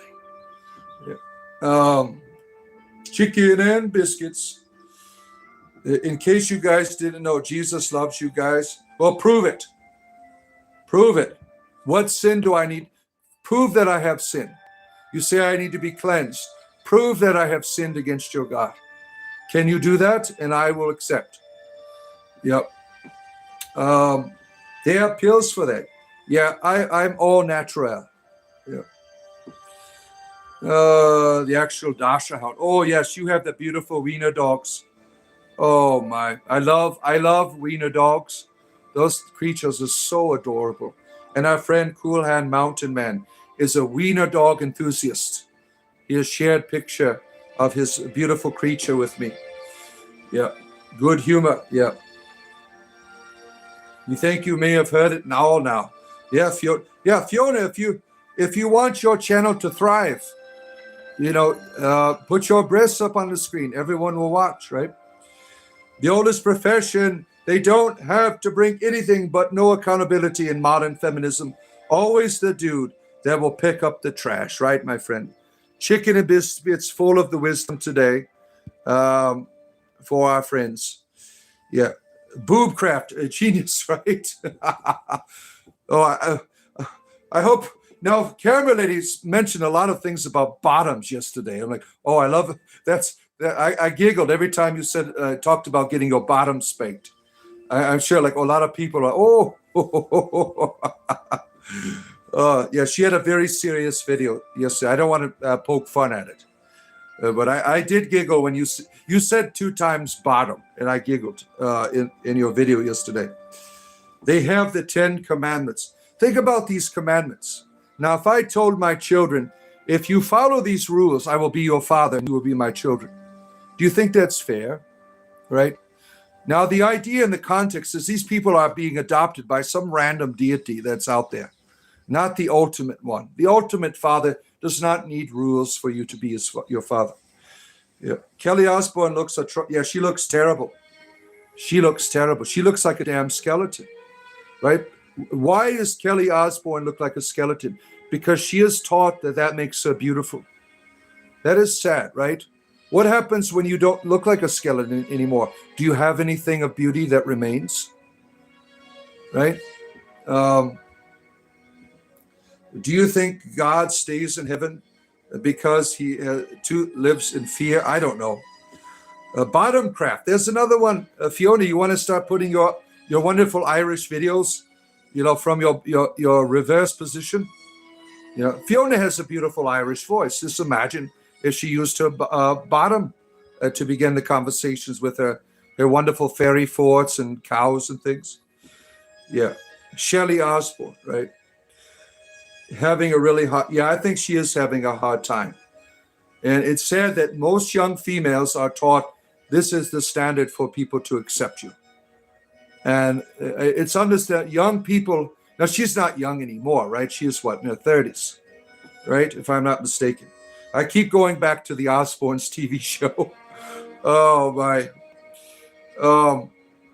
Irish Trail cam clips has beautiful, adorable pictures of various animals in Ireland. We have all the wonderful Irish friends. Fiona does as well. Fiona is in the Kingdom of Kerry. What part of Ireland do you do all your images from? There are Irish cam clips. Go check their channel out. It's really adorable, right? Ego intestine 3,000 certainly. Yeah. She's over 40, really. I see. I'm still stuck in the Osbournes TV show, right? Thanks for the shout out. You're welcome. West Wicklow. Do you know where that is, Fiona? How far is that from the Kingdom of Kerry? West Wicklow. Let's see. I ran out of beverages here. I got an old Coke here to keep my whistle wet. Get the caffeine going as well. Spiritual entertainment, my friends. 7 days a week I'm here, and I'm going to be with you here another 90 minutes because of the generosity of our patrons giving super chats. Our goal was met here So I will be with you another 90 minutes. Yeah, midlife. You have a flatulence problem in your old age. What do you do? Do you use various perfumes on your backside to keep everything fresh? How do you deal with that as an old person? Now, this is a funny story. When I was a clergyman, you have to, be polite to people in society, right? And this person, I think, had that disease where, they're farting all of the time. So I'm trying to have a serious conversation. They came to my church, and I'm trying to talk to them about religion with, hearing these noises over, we're talking about the church, and this guy's passing gas like every 30 seconds. And I'm trying to keep a straight face and talk to them about religion, right? It was so difficult to not bust out laughing.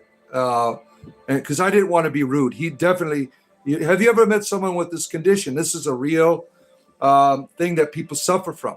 They have something wrong with their gas chambers or something, and they're constantly passing the gas, like one right after another, right? And I try not to smell it, right? It was a very difficult conversation. Yeah. Oh, let's see. Your heart is no longer hardened. What do you mean by that? You talking about your penis? Is that what you're talking about? Have I caused some type of dysfunction in our conversation here together? The church really stinks. Oh, man. Spiritual entertainment, my friends, in the finest form. Don't forget to, my friends, hit the like button as you come in, subscribe. Think about joining our community. See the join button? We played Monopoly together, live streamed it yesterday. We're going to play a game later on today. Whoever wants to participate is welcome to in our community.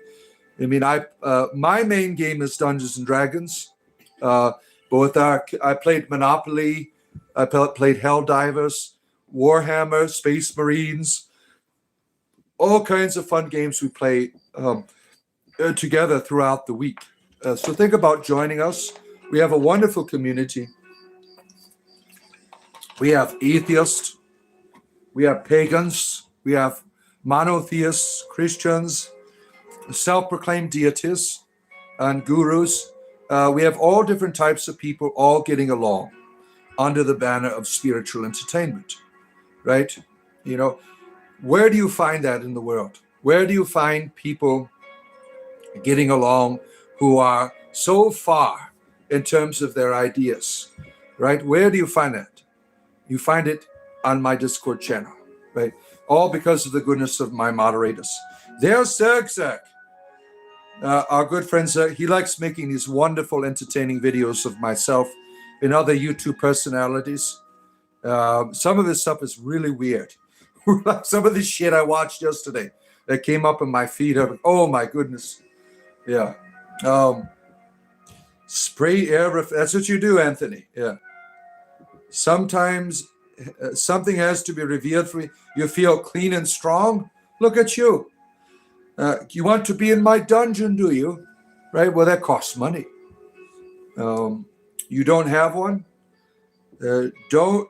Due to the calming aura of the bard. Fred is exposed to the mystery of the bard, flowing through the Wi-Fi signals, the aura of the bard getting into your heart, the experience of spiritual entertainment in its finest form. Is she going somewhere today? Make sure she takes care of her chores down. The garage is falling apart. My daughter's always taking off before she does her chores.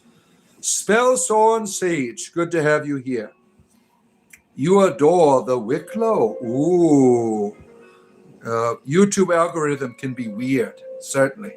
Yeah. I don't know. You know, when you start a YouTube channel, they tell you to do all of these things, people. Like put the emojis and the hashtags and shit like that. And I've noticed that none of that works at all. Whatever the algorithm wants you to do, it doesn't matter. I've discovered that when you start putting hashtags, you are now typecasted by the algorithm. So I stopped doing it. I don't use algorithm emojis and things like that anymore, and I get the exact same results. Um, this, there's all these things that they tell you to do, right? All of these things. It's really whatever people are interested in at that moment. You might get lucky, right? Like if I make a lot of rabbit videos of my rabbits, people seem to enjoy those the most of all of the stuff that I put up. What Motov mimosas? A Threesburg? What is that? You're about to do an analysis? I adore Carrie Back. We got lots of. We got lucky with our counters. Oh, you're having a conversation with Fiona. I use the hashtags just for fun the time. Yeah, I was told. I stopped doing it this week, but I would use the hashtags all of the time because I was told that was the way to help my videos to thrive, and it doesn't work for me. It doesn't work for me. Even if I use hashtags, it's always the same results. But anyone else, you can all do what you want to do. I'm just sharing what I use in terms of what I do for my channel, what seems to help me. Right? There's all kinds of people, various things out there. The rabbit holes, circuit bot. You go against the grain of the algorithm. You don't even upload anymore. Our friend, the circuit bot. Demons are in your pants. Oh boy. I bet they are. I bet they are. You want to get assistance from God there, Anthony. Yeah. It's just the way the system works. Oh, Bobby Brown is here. Yeah, good to have you. It's my prerogative, my friend. You can do what you want to do. It's my prerogative. Yeah, does anyone remember that wonderful music of Bobby Brown back in the early 90s, right? I started listening to them in the 80s with New Edition. What was really, did anyone watch they had a television show about New Edition and Bobby Brown on the BET maybe about 15 years ago. If you like that type of music, it was very interesting to see, the way that all of these groups, Belle Biv DeVoe came out of that. They were the most successful out of New Edition, right? The algorithm basically is the old cartoon of the future where people are categorized into lines into a robot of a machine going. Yeah. You watched a documentary yesterday about these people over 100 who were asked the meaning of life. One said, I know more than the day I was born. Yeah. Yeah, everyone has an opinion on that, right? As you get older, you see things differently. That's certainly what I've been able to discover in my midlife crises. Zappa's Bobby Brown. Oh, let's see. The Rolling Stones. I see. Loving the topic and thumbnail today. You appreciate here. This is the Ace of Pentangles tarot card. It's about prosperity, right? Now, if you are an expert at tarot, which I am not, you have all kinds of symbolism in this, right? You have the gate, you have the hand gripping for the coin there. The pentangle coins, in the tarot, that's what the pentangles really have to do with the money, right? Prosperity, growth, and strength in that. If you're a tarot person, you understand all of this symbolism. I am not an expert at tarot. I do the runes. See, I have all of my, here's my little Owen bag. You see it? This is my rune bag. My mother made me this little baggie here. And I pull out the runes for the day, right? Let's see what today's rune is here. Ooh, look at this one here. Here it is. See, I'm not an expert at these runes, but I use them in my own life. Like this one here, Ilhoas. Is it the yew tree? It means stability. It means endurance, initiation into the process of becoming longevity, perseverance. So that's the context of that rune. You have these moments where there's these energies in the world that begin to speak to you. That's how I use my runes. It's like watching the Weather Channel. What's going on today? And this rune is talking about longevity. It's talking about endurance, right? We started out with that theme talking about midlife crisis. Sometimes your midlife crisis is the best thing that's ever happened to you because it wakes you up out of this experience of illusion where you have been doing all of this shit your whole life and you realize it's all bullshit. For some people, they go back and start over and do it again. Like they'll leave their families and go start a new one with a younger version of the wife, or they'll go back to school, or they'll find a hobby, right? Or they'll change religions or something, right?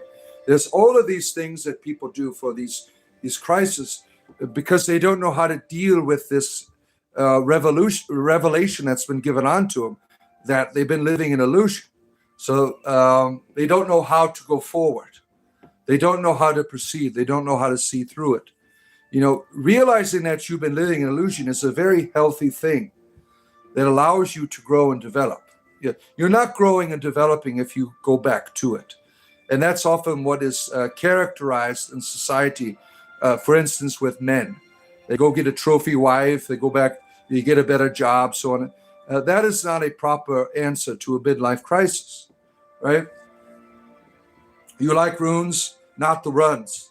Having the runs sucks. Yeah, stable and endurance are good for midlife crisis, right? It's part of the journey, right? High flyer, good to see you. The government doesn't understand why they are attempting to. I don't know. I don't know anything about the government anymore, right? And I need to be honest with you. I don't even know if I'm going to vote anymore. I don't even know if it's worth doing it, right? Because no matter whatever powers that want to thrive will thrive. It's really hard to have a voice today. It's really hard to be able to guide this beast that we have created that's really controlling everything, right? No matter who you get in your offices, they're all a part of the problem. They're not helping. True people, sincere people will not make it, right? My wife, she was telling me the other day when she was at her agency that she was working in, they had to do these personality tests. And she was already in middle management. And after this personality test, the person giving the test said, "You're not going to ever be higher management," because of her personality.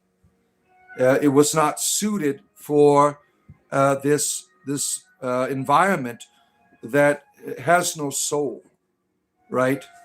So I honestly don't think I'm going to vote anymore. I voted since I was 18 years old. I don't even know if it's worth it anymore, right? I haven't made a decision yet, but it's always the same bad actors. They make promises, they never fulfill them, right? They're always doing things that are ridiculous, right? It's all about them. It's not about the people, right? There's a total mess everywhere, right? Turn to Jesus, bro. I'm not a child. I'm not interested in the religion of children. When you talk to me, hey, bro, turn to Jesus, that doesn't interest me in your religion. It tells me you're a child. I don't mind converting to any religion that will make me a better person if you could prove it to me. Not a player wasting a. Let's see here. You're probably right. Insurance industry is wild. That's your industry too. Fiona, you do insurance. Yeah, you're a farmer. You do insurance and all other fun things, right?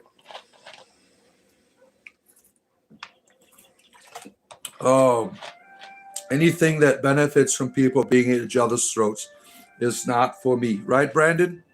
Brando, good to have you here. You decide on your will. Amen and amen. Yeah, one of the most terrible, evil things that Christians teach you is that they say that God lets you choose to go to hell. What a terrible and wicked father. Well, you have free will. That is such a terrible and evil teaching. Look at all the fire there. Yes, in the chat. All the fire emojis, right? Trying to scare you into his religion. What a terrible and wicked religion you have. If I created a barbecue in my backyard and I told my children, it's up to you whether you want to jump in the barbecue, right? I give you free will. Do you want to jump in the barbecue? Go ahead. What kind of father would I be for creating a scenario that would allow them to live in self-harm? What a wicked and evil God you have, right? I'm a Satanist. Prove it. Prove that I'm a Satanist. Yeah, you Christians love to slander people, even though your Bible tells you not to do that. You shall not bear false witness. What are you doing? You're making shit up because I'm different, right? You love slandering people because it gives you a sense of purpose. I'm not like him. I am righteous, right? And you don't know shit about me, right? Someone made it up right and left. Yeah. Conquer, it's obvious, right? It needs to be brought up to date. No, it needs to be burned. The Bible is not a good book. It was put together to control you. It has instructions to harm people in it. It is not a good book, right? Do what thou wilt. No, I'm not doing what thou wilt. That's a terrible philosophy. That's just like the dumbest shit that you could do is do what thou wilt.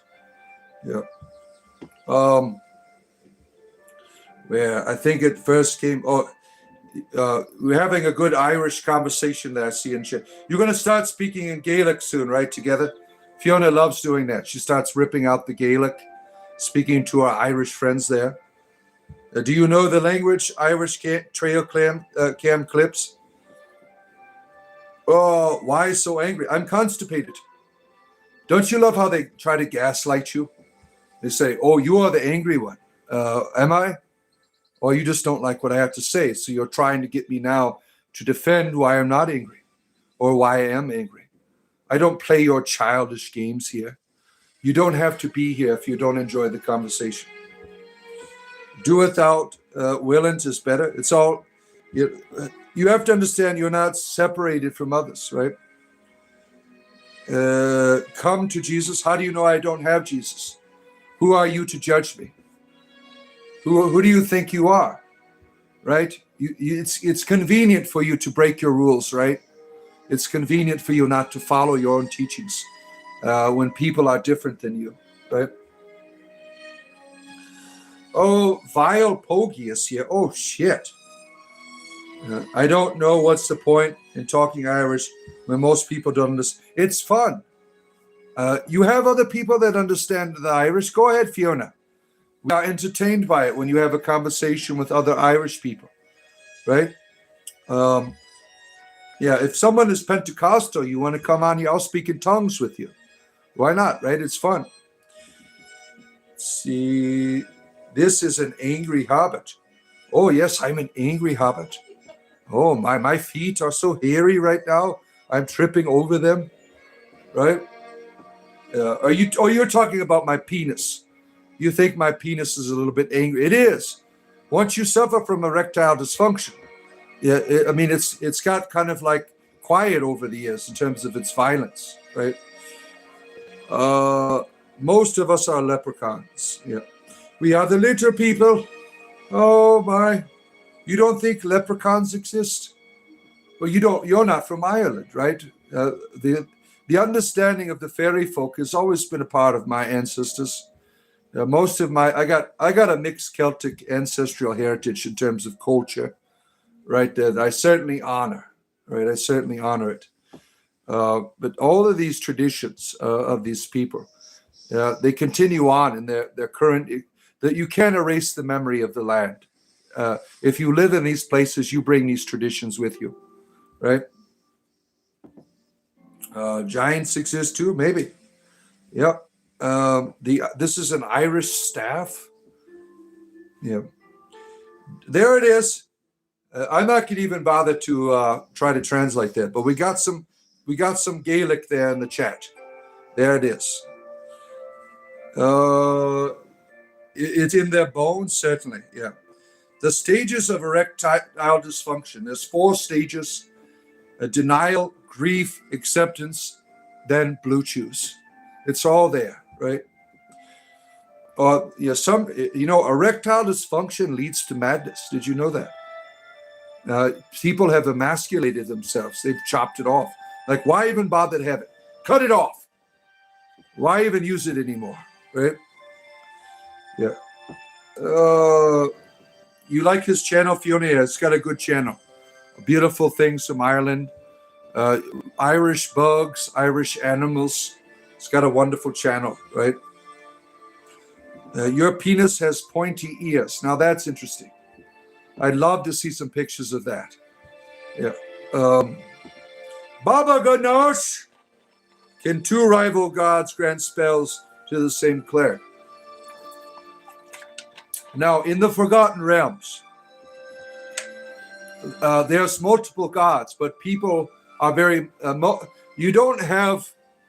Like in terms of devotion for clerics, they are devoted to one being.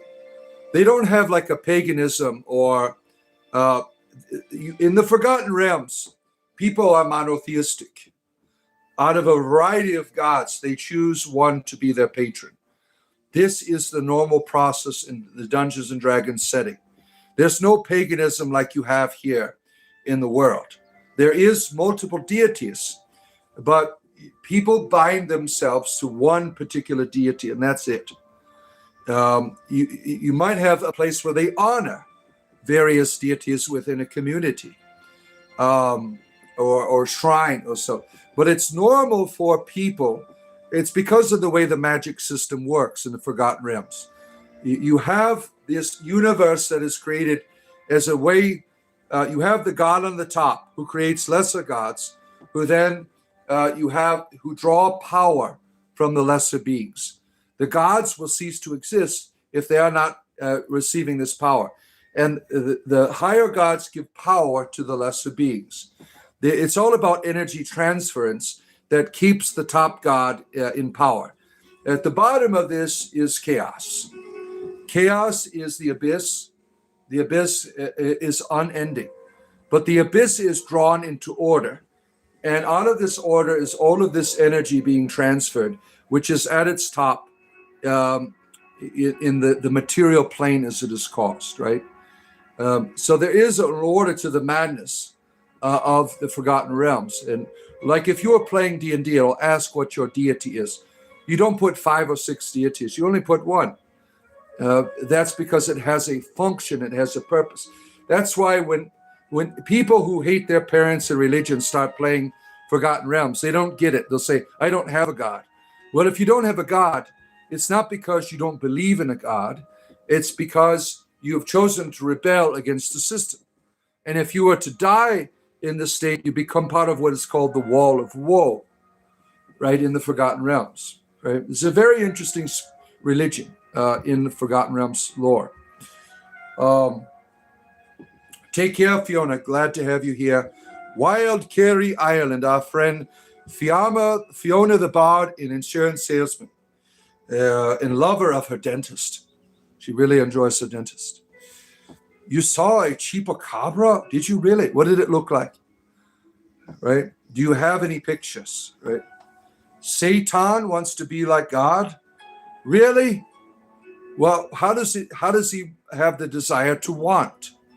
What if Satan is a servant? Is he not doing what he was created to do? Yeah. What is wrong with wanting to be like God? Nothing. Yeah. A lot of Christians that are modern, they don't understand the context of Genesis chapter 3, where you have this garden that was created by the deity, ultimate deity, that had a tree of life at the center. Now, if I were to eat from this tree of life, I would become God. I would receive immortality. If I ate from the tree of life, I would be what the God is. So you have an alternative story in it where another being called the serpent, which is an Elohim, he offers these children in this garden, says, if you eat from my tree, you can be like me, me as a God, me, a lesser Elohim. It wasn't wrong to be like God. It was the God they chose to be like was the problem. But modern Christians, they like reinterpreting things, thinking that it's wrong to be God. Even though in 2 Peter 1:4 it says, you become partakers of the divine nature, that you eat from the tree of life, you become immortals. Right? Take care, Fiona. Brother Blake, good to see you, our good friend. Brother Blake here has a new channel. Go check it out. Go support him. He needs 50 subscribers to do live streams from Wales. We're looking forward to it. He's been doing all kinds of fun shorts that he's been putting out, drawing attention to his wonderful channel. So go give him your support. What game are you going to be available today at 7 p.m. UK time? Is when I will be available for gaming and ELP as well. 7 p.m. UK time. That's 2 o'clock my time. We'll be doing some gaming together. It doesn't matter what it is, really. We could do Monopoly again if you want. We could do some Warhammer. There's other things we can do, right? How art thou fallen, O Lucifer, son of the morning? Yeah, that's all. That Lucifer's not even in the Bible there. Somebody inserted that word. Can I cast your magic? Well, I've been casting magic since I got on here. Yeah, we're not interested in you copying the scripture verses here for us. We're going to do a week-long live stream where we visit every single pub in Wales. Oh, that would be excellent. Right, that would be excellent. I will certainly watch as much as I can and have some virtual ales with you. Yeah, that would be exciting. Going around live streaming the pubs of Wales. That would. I'm trying to get Blake here to do some of his traditional throat music. That would be something I think people would really be interested in. Doing your throat music, right? Put some tunes in the background and start getting into it, and some beautiful images, right? One of the things I would suggest, Brother Blake, is to use the 2-second format in your image shorts, that you go from one image to another. You're on the 1-second one. When you have 2 seconds, that's all you need, right? Some of them are boop, boop, boop, boop, boop. When you have 2 seconds, it allows for a deeper sense of contemplation. And how you achieve that, you have the ability to put 25 images that amount to 50 seconds. That's the limit that YouTube allows. You can put 25 images, and they're 2 seconds a piece. It automatically puts it. So when you do the 25 images, it comes out, it'll try to choose a format, put skip.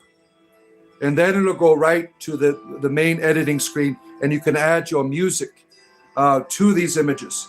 Because 1 second's like really fast, but the 2 second format, you give a person a chance to really soak it in for more than. And we have limited spans of on YouTube, right? In terms of our intelligence. You are of your father, the devil. Well, fuck off if you don't like the devil here. Yeah. Do I have a Prince Albert piercing? Yes, I do. Would you like to see it? Like and subscribe, and I will show it to you. I'm still getting used to the editing. Yeah, I am too. It takes a little while to get. You got the music down perfectly, right? There he is, the Irish Cam clips again in his other manifestation here for us. Clarion Martin, good to have you here. Yeah, check out Blake's channel. He's got a wonderful channel. He's even got Warhammer stuff on there and stuff about Odin, because he has said a Nordic pagan Welshman. Yeah, lots of fun stuff to look forward to on his channel. He's going to be live streaming from the land of Wales. A beautiful, beautiful place where I hope to retire to in my old age one day, to go live there. If it's a possibility, right? To dwell where my forebears came from, on the Isle of Anglesey, where all of my Druid ancestors made their stand against the terrible control machine of the Roman Empire, right? Get it out. Yeah. Jeffrey, you're doing a ghost dance with us. Oh, boy. Guy Incognito here again. What sea creature do you like the most? A sea creature that I like the most. I've never really thought about that. I mean, the sea creatures are quite fascinating. Now, are you talking about like nature or mythology? Yeah. You're always welcome on this island.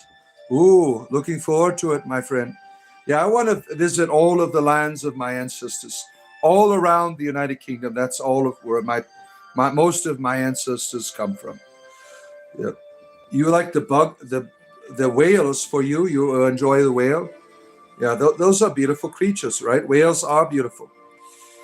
Yeah. Hello and good morning, Hammond. Yeah, I've never really thought about it. I mean, you have this being, the Leviathan, right? In various mythologies, this being of chaos that is really the foundation of all life. You have like a being of order dividing it, like the slaying of Tiamat, right? Tiamat is this great chaotic dragon mother that her slaying by, what's his name? What is the person that slew Tiamat? If some of you mythologists out there, he slays it, and that is the foundation for the cosmos, the earth, and the waters, right? Out of one being, the mother, you have this ordered being that brings order to the cosmos, right? And so the idea of the Leviathan to me is very powerful. As you're coming in, friends, don't forget to hit the like button. Like and subscribe. I'll be on here for another 50 minutes due to the good graces of our patrons here and their super chats today. Have won you a new hour of spiritual entertainment in the morning, preparing our Christian friends for church today so they could say, I was persecuted, or I preached to the heathens today. Whales are beautiful, certainly. Whales are beautiful. Thank you, Alan. Good to see you, Alan. Good to have you here again with all of your sparkles and jewels. You like big fish, do you? One of the in the traditions of my ancestors, the salmon has always been a symbol of wisdom. Like in Ireland and Wales, the salmon has always been a very powerful symbol for wisdom. That's another thing in mythology, right? The Leviathan, big fish, was very impressive. Yeah. You have it like in the Old Testament. You have Yahweh slaying Leviathan, controlling it, right? Building upon it, using it, right? You have this theme in the biblical tradition because that was the tradition of all peoples. All peoples had it. The water has always been a symbol of chaos and of life-giving birth, of maternity. My wife's over here winking at me. What do you want me to do about that? I'm live streaming here. I can't provide those services right now. You see what I have to deal with this? Now she's harassing me. She knows I have erectile dysfunction. I can't do anything about it. She's always giving me a hard. That's why I got her a boyfriend, so she could stop harassing me, right? Hit the like. Yes, like up there. Subscribe. Join. And you can play some games with us later on today. 2 p.m. Eastern Standard Time, 7 p.m. UK time. We're going to play some games together today here for a few hours. Come, have a good time, have a laugh. I do a lot of, theatrics. They asked me to sing some tunes about Monopoly. Yesterday I did that, right?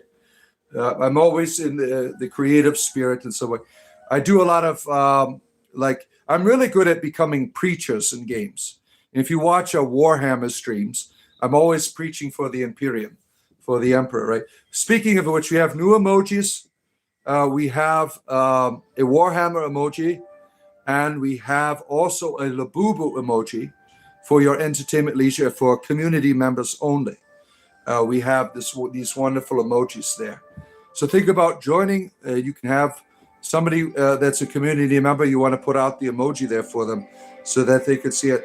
I discontinued the sun emoji and the nat one emoji, because the nat one emoji never came up right. It was always a crooked dice. So I got rid of that one. And nobody really used the sun emoji. So we have the new Labubu emoji for our community members that are here. Let me see if I can put it up for you. Yeah. Where are you at? Let me find my thing here. Right, here it comes. There, that's that one. Where's the other one here? Labubu. All right. There it is, right there. You see it? That's, I mean, we have all kinds of fun and things on the channel here for your entertainment leisure, my friends. So there is the Labubu and the new Warhammer emojis for your entertainment leisure. Why did you sell your soul to the devil? Prove that I sold my soul to the devil. Prove it. See, Christians, you're not supposed to bear false witness. You have to be careful how you judge, right? You're not interested in your religion. You're not serious about it. You're only using it for this identity that you're creating for yourself. And when people are different from that identity, therefore they are the devil, right? Therefore they are the devil. And that's unfortunate that you can't be sincere and follow your religion of peace, right? Someone was selling, yeah. Judge not, lest ye be judged. Exactly. And what that means be careful how you judge, because you will receive the same judgment. You are telling me that I have sold my soul to the devil. You have no evidence for this. That is called slander. You are making a judgment out of ignorance, not out of truth, because that's how you do your religion. You follow your religion in a selective way, what suits you, what's convenient for you, right? And when you do not, you say, well, I could be forgiven anyways. You're not really sincere. Most Christians, and I worked in a church for many years. Most of the people there only do religion out of convenience. Like they come to the church not because they're really interested in following the Christ. They do so because it benefits them personally in certain aspects. Like, I get a get out of hell card. I got this identity now where I can talk to other people about religion. They're not really interested in following Jesus. He's a prostitute, basically. They only get certain things, services from this person, and that's what makes it beneficial to them. Jesus said the way is truth. The way is narrow, and few find that path, right? Because people aren't sincere. Do you really think you're going to fool your God at the end of your life if this is the process that you must go through? He's going to look at your life and say, you never really cared about me, right? Does someone who understands the judgment say, oh yeah, it's always taken out of context. When it's used as a criticism, you're allowed to judge. Everyone does it. You just have to be careful how you do it, because you shall receive the same judgment, right? Modern culture has used that as a response to Christians. The Christians aren't using it to begin with in the proper context, and neither is the culture, right, that they are criticizing. What's up, Kevin? You've missed the midlife crisis that we had. Resident mythicist is here. You can see the plank in my own eye. Yeah, pull out the penis out of your own eye before you start pulling on mine, right? That is the proper saying. They're parents, basically. Yeah. Jesus said to look inside for truth, I think. Well, that's a philosophical principle, right? Did Jesus really say any of that shit is the real question. You assume that everything in your Bible is from God. Why do you do that? Because somebody with authority said it is, and they've made you afraid to question that. There's no guarantee that anything in the Bible is from God.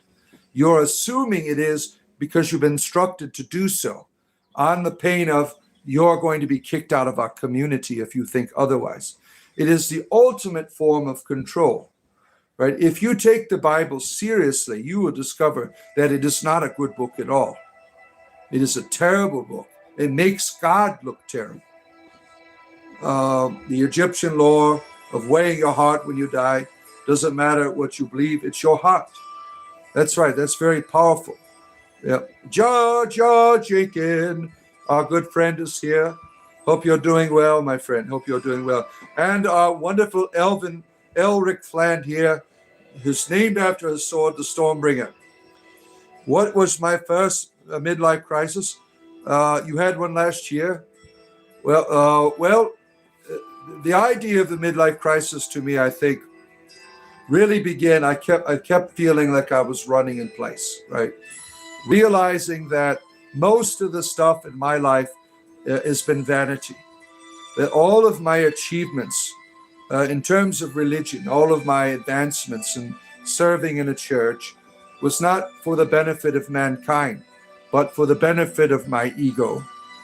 And realizing that that was a terrible crisis of being honest with myself and realizing that I don't really care about anybody at all. I don't really love people. When Christians say, yeah, I love you, they don't. That is the ultimate form of vanity. If they loved you, then they would be mowing your lawn. They would be in conversation with you, regardless of how you feel about it. That's what loving people looks like, right? I certainly I never done that in my life. I always talked about this love, but I didn't understand it until last year. And now I'm trying to practice it. I'm trying to love people for who they are. It's very new, and I'm not perfect at it. But I've learned that when I love people unconditionally, I am experiencing divinity, because that is how we are loved by the divine. Ego death has always happened in order for us to truly improve from the inside. Yeah. We are the subjects of the emperor. Upon his golden throne, we have all been given the right to thrive. Yeah. You're welcome, Artai. You don't see the scales for a while. I hope not. That would be a terrifying thing, right? But I have the Egyptian Book of the Dead to get me through it. Yep. One love, my friend, one love.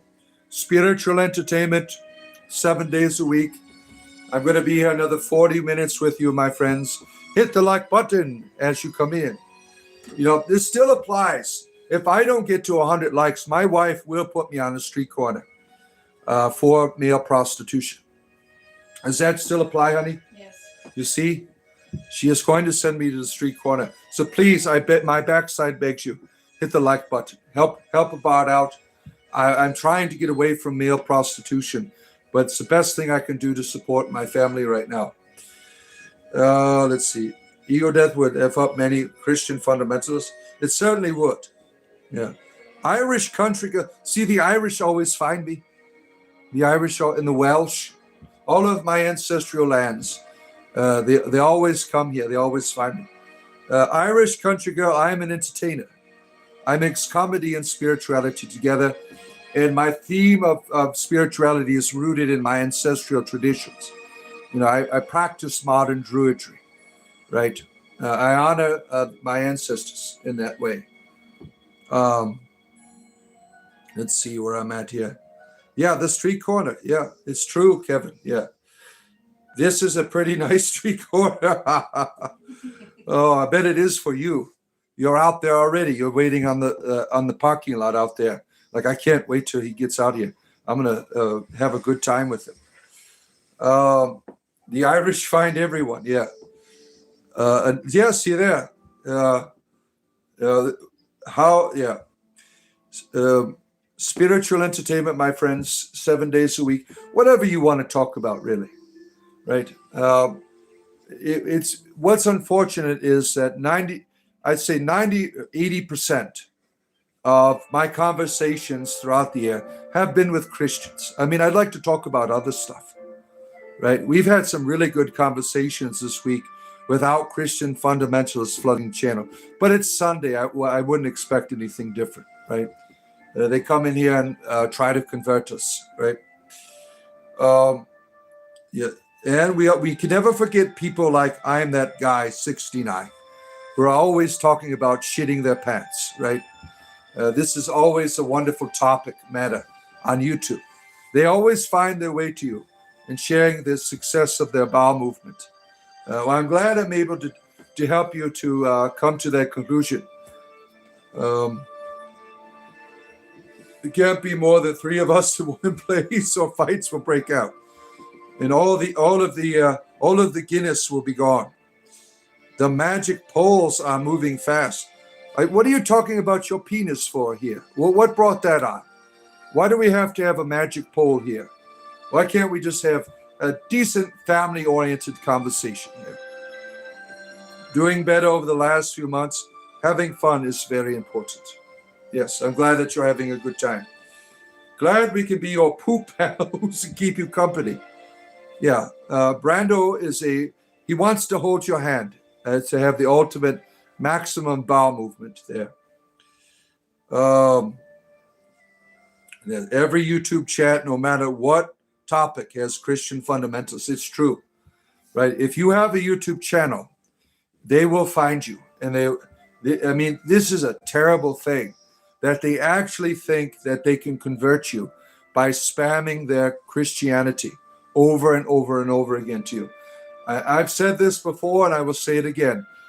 No one is going to go to a church because you spam them on YouTube. No one will get converted. This is such a false reality that you people are living in. The only people you are helping here is yourself, your own ego. You feel like you're doing something. You aren't doing shit. You're not helping people. You're only helping yourself, right? I used to work in a church. No one came to the church. Oh, guess what I saw on YouTube today? All of these scripture verses in caps, and I felt convicted by the Spirit to come here to receive the baptism, right? That's not going to happen, right? Wash your hand, yes. Don't forget to wash your hands after your bowel movement, yeah. Guinness was mentioned, thus I pointed out that it has fish in it, Guinness does. Yeah, don't forget to hit the like button and subscribe. Thank you, my brother Blake. Yeah. What religion am I? Spiritual entertainment is my religion. Nothing more, nothing less. I share the laughter of divinity with you. I share the entertainment from on high here for your entertainment leisure, right? The Elder Scrolls, you are a patron of culture if you know which Elder Scrolls it is. That's very important. Let's see if Adai Malo here understands the context of the music, right? You have Irish blood, but mostly English, German, and Scandinavian. Yeah, most Americans, we are filled with all kinds of diversity, right? Blake is 100% Welsh. Yeah. You see tourists in Australia that are preaching on trains was getting told off. I didn't see that one. Yeah. I mean, some of this stuff, oblivion. See, you know what it is. You are a person of culture, spell Swage. Yeah. Let's see. Someone offered you a sandwich to go to church. Well, I only will go to your churches if you offer me pizza and beer. I will go to your church. Give me pizza and beer. I will be on my way to the next service. You know, when I was a teenager, they would have, my friend went to church and he would have these parties, right? With pizza and stuff. We're like, oh yes, I'll go to your church, certainly. Now, my family doesn't go to church anymore, but my sons will sometimes say, I miss going to church. I love the donuts. I love the stuffed cabbage. We had all these Slavic foods. So I went to a Slavic church, Ruthenian. And they loved all of the foods there. They missed them. Like, can you make us stuffed cabbages? I'm like, no, I'm not Slavic. I can't make that. Oblivion, you are a person of culture, Otto. You are a true person of culture. I can't stand people who say it's Skyrim music. Skyrim is for children. Yeah. Oh, the Irish and the Welsh are fighting again. Used to go to church on Wednesdays for salad and dodgeball. Look at that. Cyrodiil, yes, the place to be. Praise Talos. If the church still had real sacrament, not children's version of crackers and grape juice, you would go. Yeah. Me and your girlfriend went shopping yesterday, and there was a person shouting about Jesus, and people were laughing at them. Yeah, this shouting doesn't really help people. It doesn't help people. If you want people to see Jesus, then you must be Jesus. Jesus was helping people. He was helping people to connect to divinity. He was helping people build bridges. He wasn't going around shaming and guilt tripping people into his religion, right? I think that's very important, right? You can do it by make the stuffed cabbages. Yeah, I probably could. My mother was a big fan of Slavic culture, and she used to make. She speaks Russian and all this other stuff. She could make a good stuffed cabbage. All I need is one of those. What are they called? Crotch pots. You know that you plug them in. You put the pot on the top and it cooks it all. She used one of those crotch pot things to cook the stuffed cabbages in. Yeah. I eat hot dogs with my butt. How do you do that? I can't bend over that far. Can you tell us how to do that since you are an expert? How do you eat the butt bun? Yeah. But he likes hot dogs the long way. Yeah. You gotta have the example to get the real change. That's right. Yeah. Yeah. Oh, crock pot is how you say it. See, I'm not familiar. You want to get us a crock pot, honey, or a crotch pot?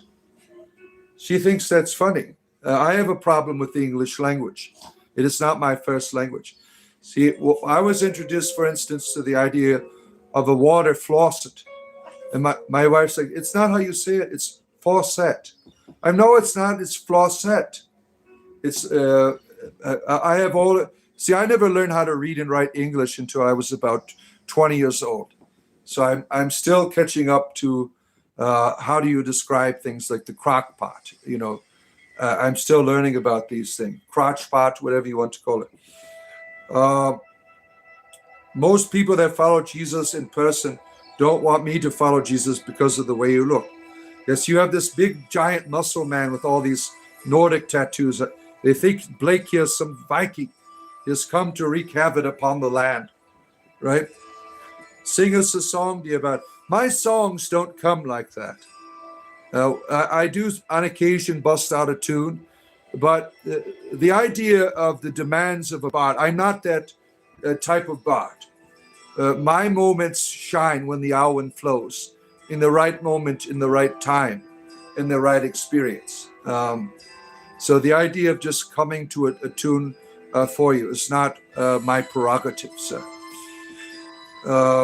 Bard is from Detroit. It didn't read there.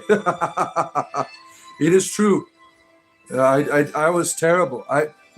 For instance, when I went to finish my education, I got my high school diploma when I was 20, and then I went to college. And when I took the college exam, like, you don't know how to speak English, so they put me in a remedial English class with all these people from different countries learning how to do English, because I didn't know how to do it. Right, so I had to take a remedial English course, and this was at a community college.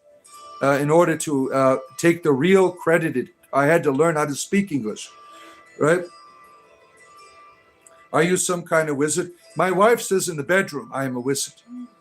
You hear? Look at that. But I do play a wizard in the evenings when I'm a gaming wizard. So I dress up as a wizard when I play my games. Yeah. Do I smoke ganja? No, I eat it. Gummies I eat in the evenings for my arthritis pain. Very deep, emotional, sad Elder Scrolls music. Well, sad for you, joyous for others. Yeah, I love the Elder Scrolls music. You got your diploma when you was 14. You had a similar problem? Yeah. Don't worry about Kerouan is probably butchering the spell, but Kerouan can be with you. Oh, I love Kerouan. Yeah. Your English is amazing. Well, thank you. I'm still terrible at it. Like when I write, it's like reading another language, right? All of my thoughts, I'm really terrible at writing. Yeah. Work hard, play hard. You were put in remedial algebra. I did that. I did that as well. And I flunked out. I failed remedial algebra. I had to take the course again several times. You couldn't even pass the remedial algebra. Yeah, I had to do that as well. I think I finally achieved a C, which allowed me to take Algebra 1 in college. Yeah. Lewis, the Pope of Dope has arrived. Stoned Again Christianity and its finest form here. If you watch our games that we play Friday night, Lewis is one of my D&D players, and he was always smoking these giant reefers through the whole thing. Like and subscribe, my friends, as you come in. 25 more likes is all I need. I'm going to be here for 25 more minutes with you for your entertainment leisure. In case you didn't know, Jesus loves us. Oh, thank you. I forgot. Thank you. What are you pretending to be? What are you pretending to be is the question. What type of mask do you put on when you enter a room? Do you allow people to see you as you truly are? What are you hiding upon? Your religion, your politics? What happens if I took your religion and politics away? What would be left? Is there a person under there? How long are you going to wear these masks? All right? People wear these masks their whole life, and there's nothing there. There's no substance. You are living in an illusion, and you're calling it your identity. Right? Touch up of your sacred geometry. Yeah. The Pope of Dope graduated with highest honors. Yeah. Why are you dressed up as? These are my ancestral things that I honor my ancestors with. I am a member of the Order of Bards, Ovites, and Druids, and the blue cloak is that of the Bards. This is a Welsh tradition. I honor my ancestors with it. This is a symbol of my ancestral goddess, Ceridwen, my rabbit here, on my walking stick, right? The pentangle, a very wonderful tradition for my ancestors. Yeah, I honor my ancestors, and you call it dressing up, right? Do you go to Native American gatherings and say, look at all the Native people here dressing up, right? These are my ancestral things, right? Show us your true self. Yeah, don't forget, brothers and sisters, being Celtic isn't just where you're from, it's what's in your heart. Yeah, the idea of Celt is not a biology, it is a culture. And I honor that culture in my own way, right? It is a culture that anyone can share it. Anyone can participate. I mean, anyone could honor in their own unique way, right? Lots of people where you live dressed like that. Oh, yes, all of my family members, we all walk around with cloaks and sticks. It is a normal thing where I live. Yeah. Are you a traveling man? I'm a rambling man. I am a rambling man. That is what I am. He who Semitic killed, Semeltic. Yeah, I don't know the context of that, right? Yeah, there's a lot of Celtic culture all around the world. You know, not too long ago, I was looking at the art of Ceridwen, the ancestral goddess of the Welsh people. I found images of her in Japan, a Japanese Ceridwen, right? There's a lot of witchy folk, they like Ceridwen, right? Let's see here. Our main purpose here is to be ourselves in the fullest of our ability. It serves as an example to others too can be their true selves without having to pretend to be something we're not. Yeah, we're always putting on masks for others, right? We're always not being true, right? Because we're afraid if we are true, then someone will reject us. Someone will find an offense with us, right? But when you choose to stop living under this bullshit philosophy, you are much happier and you truly begin to thrive. When you enter the state of, I don't give a fuck, you find real freedom in your life. And that usually happens when you're older. Now, if you can accomplish that when you're younger, you are even the wiser. It took me 50 years to be able to not care anymore what you think about me. The Ray Bradbury's Theater. Yes, Septimus. This is the Israeli flag here. Thank you. Rambling from the east to the west. The cloaks are back. And I say, good for you. Yeah. I never take my cloak off. Like if I take my undergarments off if I'm in the shower, but I keep the cloak on when I'm out procreating with various people. Like if I'm at a pagan orgy, I keep the cloak on. Right? It's appropriate to do so. Bet you know all about the masks. Certainly, I've had many of them. I've had many masks, just as you do. This guy is so bogus. Prove it. Prove that I am bogus. Can you do that? Let's see who really is bogus. I have offered you a challenge. Where is your evidence that I am bogus? Can you prove it? Yeah. The idea of bogus, right? I'm bogus to them because I challenge their perspective on life. I challenge their presentation because they know deep down inside they have nothing to offer humanity. There's nothing there. It's all a mask. Yeah. You hate cloak brackers, damn it. Yeah. Debility speak comes ability to offend. It's avoidable, always going to offend. Yeah. You are the offense. You didn't come to unity, but to divide. Mother, father, daughter. What a dick. Now, do you really think Jesus is a dick? Do you think he said that? One of the most evil things you can do is get you to hate your own family in order to choose the deity. The idea of loving your family, to me, is loving divinity, right? The idea that I would sacrifice my child to appease a God, that should be something you should reject. The idea of loving your child as a way to connect with God is something you should embrace. But it's really sad how religion controls these nutcases. Yeah, show and prove it, right? The words coming about this, my proof. And my proof is the words you're typing. Shows all of your terrible lack of substance, right? You've still not been able to come to the challenge of proving that what I'm saying has no value, right? Jesus is coming soon. Well, we've been waiting. When is he coming back? I hope the rapture happens soon. I want all you assholes to get out of here. I'm 1,000% right. Thank you. I'm not sensing love. I'm sensing hatred. Nothing funny. And I don't care. You don't have to be here. If you find my truths offensive, you're not obligated to accept them. I don't care. I'm just an entertainer. If you find me hatred because I'm not accepting your bullshit religion and philosophy, it's always hatred by someone, right? He doesn't. I'm not going against you. I'm going against your terrible philosophy, right? I just uploaded a new video taking your advice. Oh, wonderful. Looking forward to it. Yeah, go support our friend Blake here if you want to see more of Wales. Freddie Mercury is here. Oh, my. We love Freddie. Yeah. Well, I'm always trying to, with my YouTube shorts, trying to get them better. Now, I have what is called CapCut, but I don't know how to use it.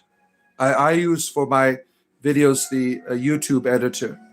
But some of my people in my community here, they use like, what's her name? Natalie.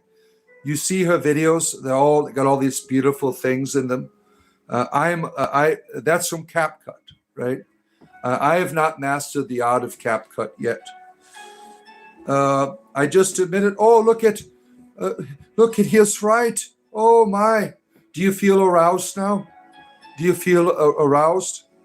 Has your wiener increased in its size here? How do you enjoy?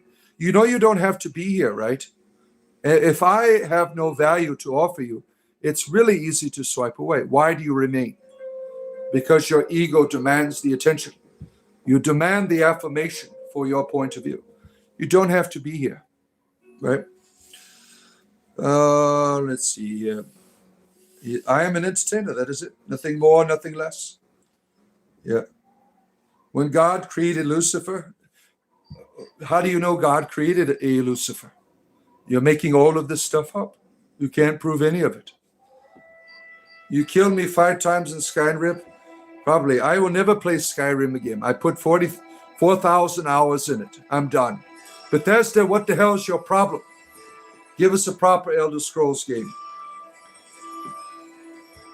You're an effing Satanist, my boy. I don't give a shit. Some of you Satanists are stupid, right? The only Satanism I recognize is the Satanic Temple. Those people are patriots to me. Their satire exposes the terribleness of countries being wrapped up in religion, which should allow people to thrive with the freedom of religion, right? These child Satanists, they're really a nuisance and a joke. Is the God holding the Star? Yes, this is the Star of David. I'm a gay Jewish sorcerer. You can come to, we are now open. The Sabbath day is in a few hours. We'll open back up. On Kosher Street, downtown Tel Aviv, I sell, trinkets like brisks and things for circumcision and magic. Come to my shop downtown Tel Aviv. Gay Jewish sorcery in its finest. Used to go on lives when I was a kid. Yep.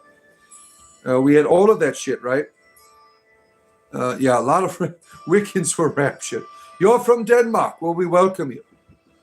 Oh, my. Where are we at here? Get off my lawn, damn it. Yeah. A little theory of mine, God created Lucifer. Yeah, I think that is stupid. I'm sorry to tell you. The idea that a God needs a devil, that just defeats the purpose of it being a God. The idea of a Lucifer to me is abhorrent. That I need a devil to do my dirty work. It's like I'm going to create a devil to live in the house with my children and cause them problems. That is a terrible belief system. Christianity has a terrible and wicked teachings about God. Let's see. The deciding factor of the universe will evolve. Evil begets evil. Good begets good. Yeah, the idea of goodness is the foundation of reality. And building upon the goodness of others creates more goodness. Evil does not do that. Evil does not allow. The idea that I need a Satan to create an evil atmosphere for you to thrive in is the most evilest thing that has ever been brought into this world through Christianity. Let's see here. We are all angels. Yes. You just have to choose it. Good God, come from all the same root word. It's tarot slimes. What are you doing? This heresy. There's so much heresy of the Imperium in here, right?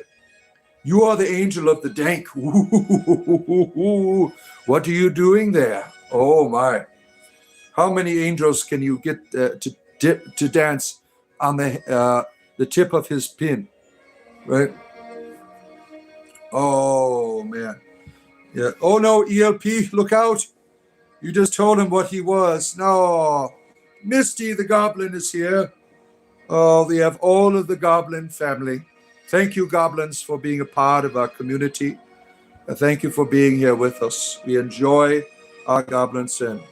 You work for the Soul Society of the Archon Empire. I don't care. I don't care what you people believe. I'm just an entertainer. And if I think that there's bullshit in your religion, I certainly will talk about it. I mean, I could be wrong. Maybe you have a wonderful religion. But a lot of things out there are bullshit, right? A lot of stuff in the New Age, in occultism, to me is bullshit because it doesn't help humanity to thrive. It only helps you, your ego to get an erection, right? You love from North Korea. Well, I'm sorry that you're there, right? Heretics, you will taste the blade of the burning angel. Por Sanguinius. Yeah, you met an angel in a vision? Really? That must have been fun. You're back from the, have seen Mountain Man around. He was here earlier. He had to depart. The Cool Hand Mountain Man was here. Oh my, look at the time has flown by here. I got 10 more minutes. Can you believe it? 3 hours up in smoke. It's like Cheech and Chong, right? I feel like I just got here. Yeah, I am an entertainer. And in entertainment, you can find value, you can find fun, you can find joy. He is trying to use that as an insult. I've never said I'm more than an entertainer. And I'm sorry that you don't have anything of substance in your life, and now you're a broken record over and over again. You should start putting your words in caps, like other children do when they come on here. You think religion is bullshit? Well, religion is what we do as a humanity. Some of it is bullshit, some of it's wonderful, right? Oh my, where am I at here? It's just a new buzzword. I'm an entertainer. That's my buzzword. Bard, you're a massive inspiration for me starting. And I want to help you to thrive, my friend. I hope you get the best success. And don't forget about the little people. Don't forget about the bar. When you make it to the top, my friend. Yeah.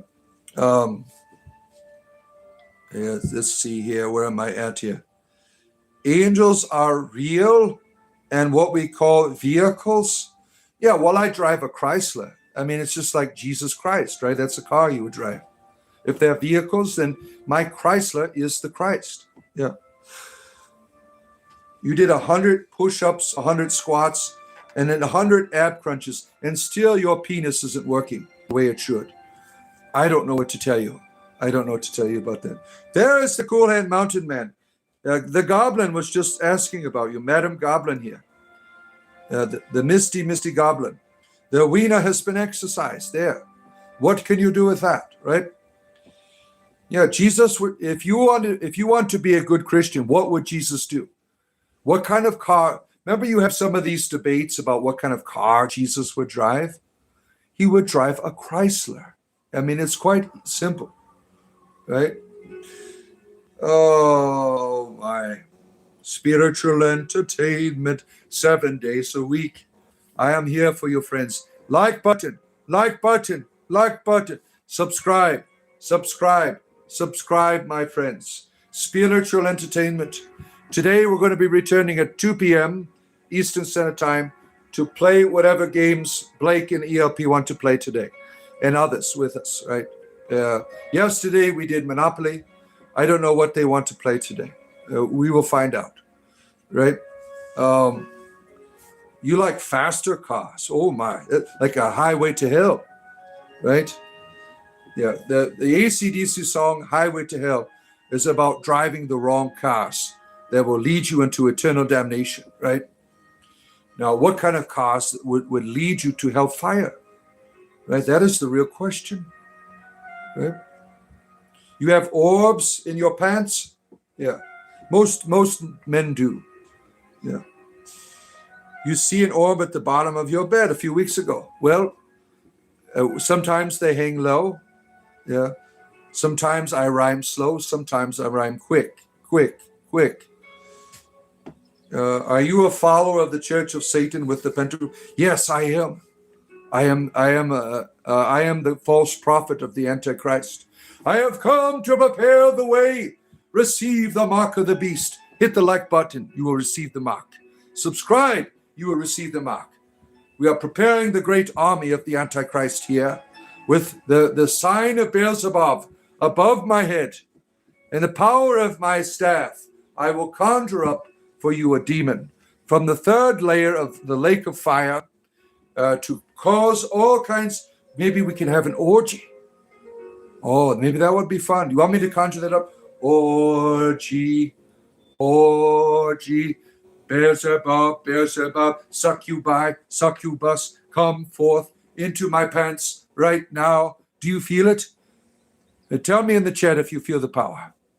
Right? Do you feel a little tickle down there? You remember that song, Nice and Smooth. Cool J, you know it. Cool J, of course you would know that song, right? Oh, man. What did you say? I rebuke you in the name of Jesus. Oh, nothing's happening. Oh, no. What's going on? The demons aren't listening to you. I'm not listening to you. This is Beelzebub. Christian, you have no power. You shouldn't have been gooning all night long. Then you would have more power. I'm no longer channeling the devil. But you are doing some inappropriate things under your pillow. You think the demon is going to listen to you? Counterspell. Are you feeling it now, Mr. Krabs? Mr. Krabs? I'm so confused. Jesus win, bro. Grow up, child. This bro Jesus shit is really annoying as hell. It's so stupid. Eyes are open. Oh, my hashish is here. Hashish? You good? The Dodge Clippy. Good to see you, Clippy. Good to have you here. If you were to sign a deal with the devil, what would you want in return? A penis that works again. Once you're after you're 45, it's gone. Right? I used it too much when I was younger. So now it is broken. So if I were to get the devil, I would want a working penis again. Yeah. The demons hate Jesus. Yes, we're scared. We are scared of the name of Jesus. Oh, no, please don't harm us anymore. There's power in the name of Jesus. It's not working for my penis. That's why I turned to Satan. I used to be a Christian, but God never made my wiener hard. So I've turned to the devil to make my wiener hard again. Moon gooning. Oh, my. Moon gooning. That's it. Do you do that when the full moon comes out? Believe on the Lord Jesus Christ and he will make my wiener hard again. Are you some type of pervert? Oh my goodness here. Try out to walk in faith. Jesus only once, brother. So I should have I believe my wiener can be hard. I believe. Is that what you want me to do? Yeah. There's power. Nothing's happening. Do I have to talk to my wiener? Jesus says arise. Is that what I do? If I go to your church, will you touch it and anoint it with oils and speak in tongues over it or something? Oh, man. That's how I do my magic. To the moon. Oh, yeah. You're starting to sense real emotions. It's kind of funny. Your penis is waking up. Right, so this religious stuff is working for your wiener. The flesh wand. The little engine that could. I think I can, right? You don't have enough faith. That's what they would tell you. You didn't believe hard enough. That's why you couldn't arise from your drawers there. I'm starting to feel you and empathy. So you're getting my point of view. You're understanding what it means to have erectile dysfunction. Yeah, I'm glad that you can relate. It happens to all men, right? Peace treaty for my pants? Really? Jesus took shits, but they were all clean betas? Yeah, right? You're believing so hard right now. Oh, damn. Oh, man. Turn, brother. This is blasphemy. It will keep you with a limp penis. I'm trying, Chris.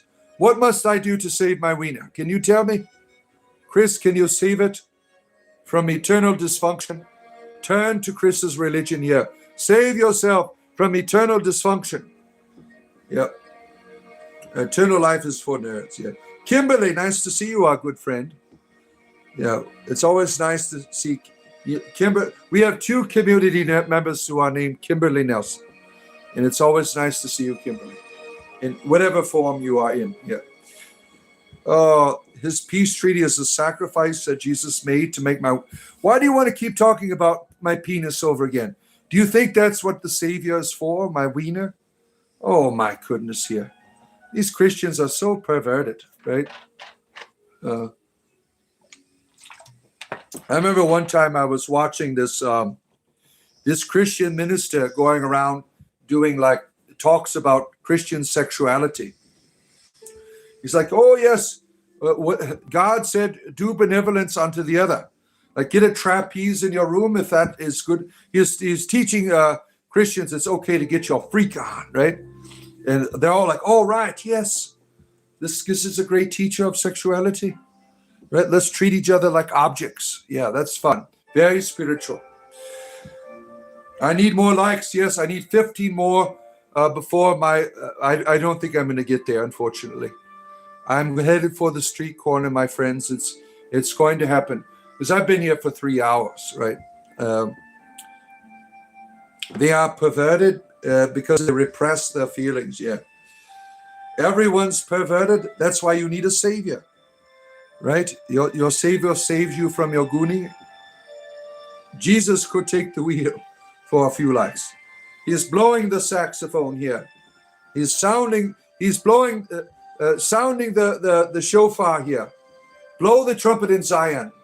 Cool Hand Mounted Man. Token Blaze Goblin. Good to see you, our good friend. And Jinky Balls is here.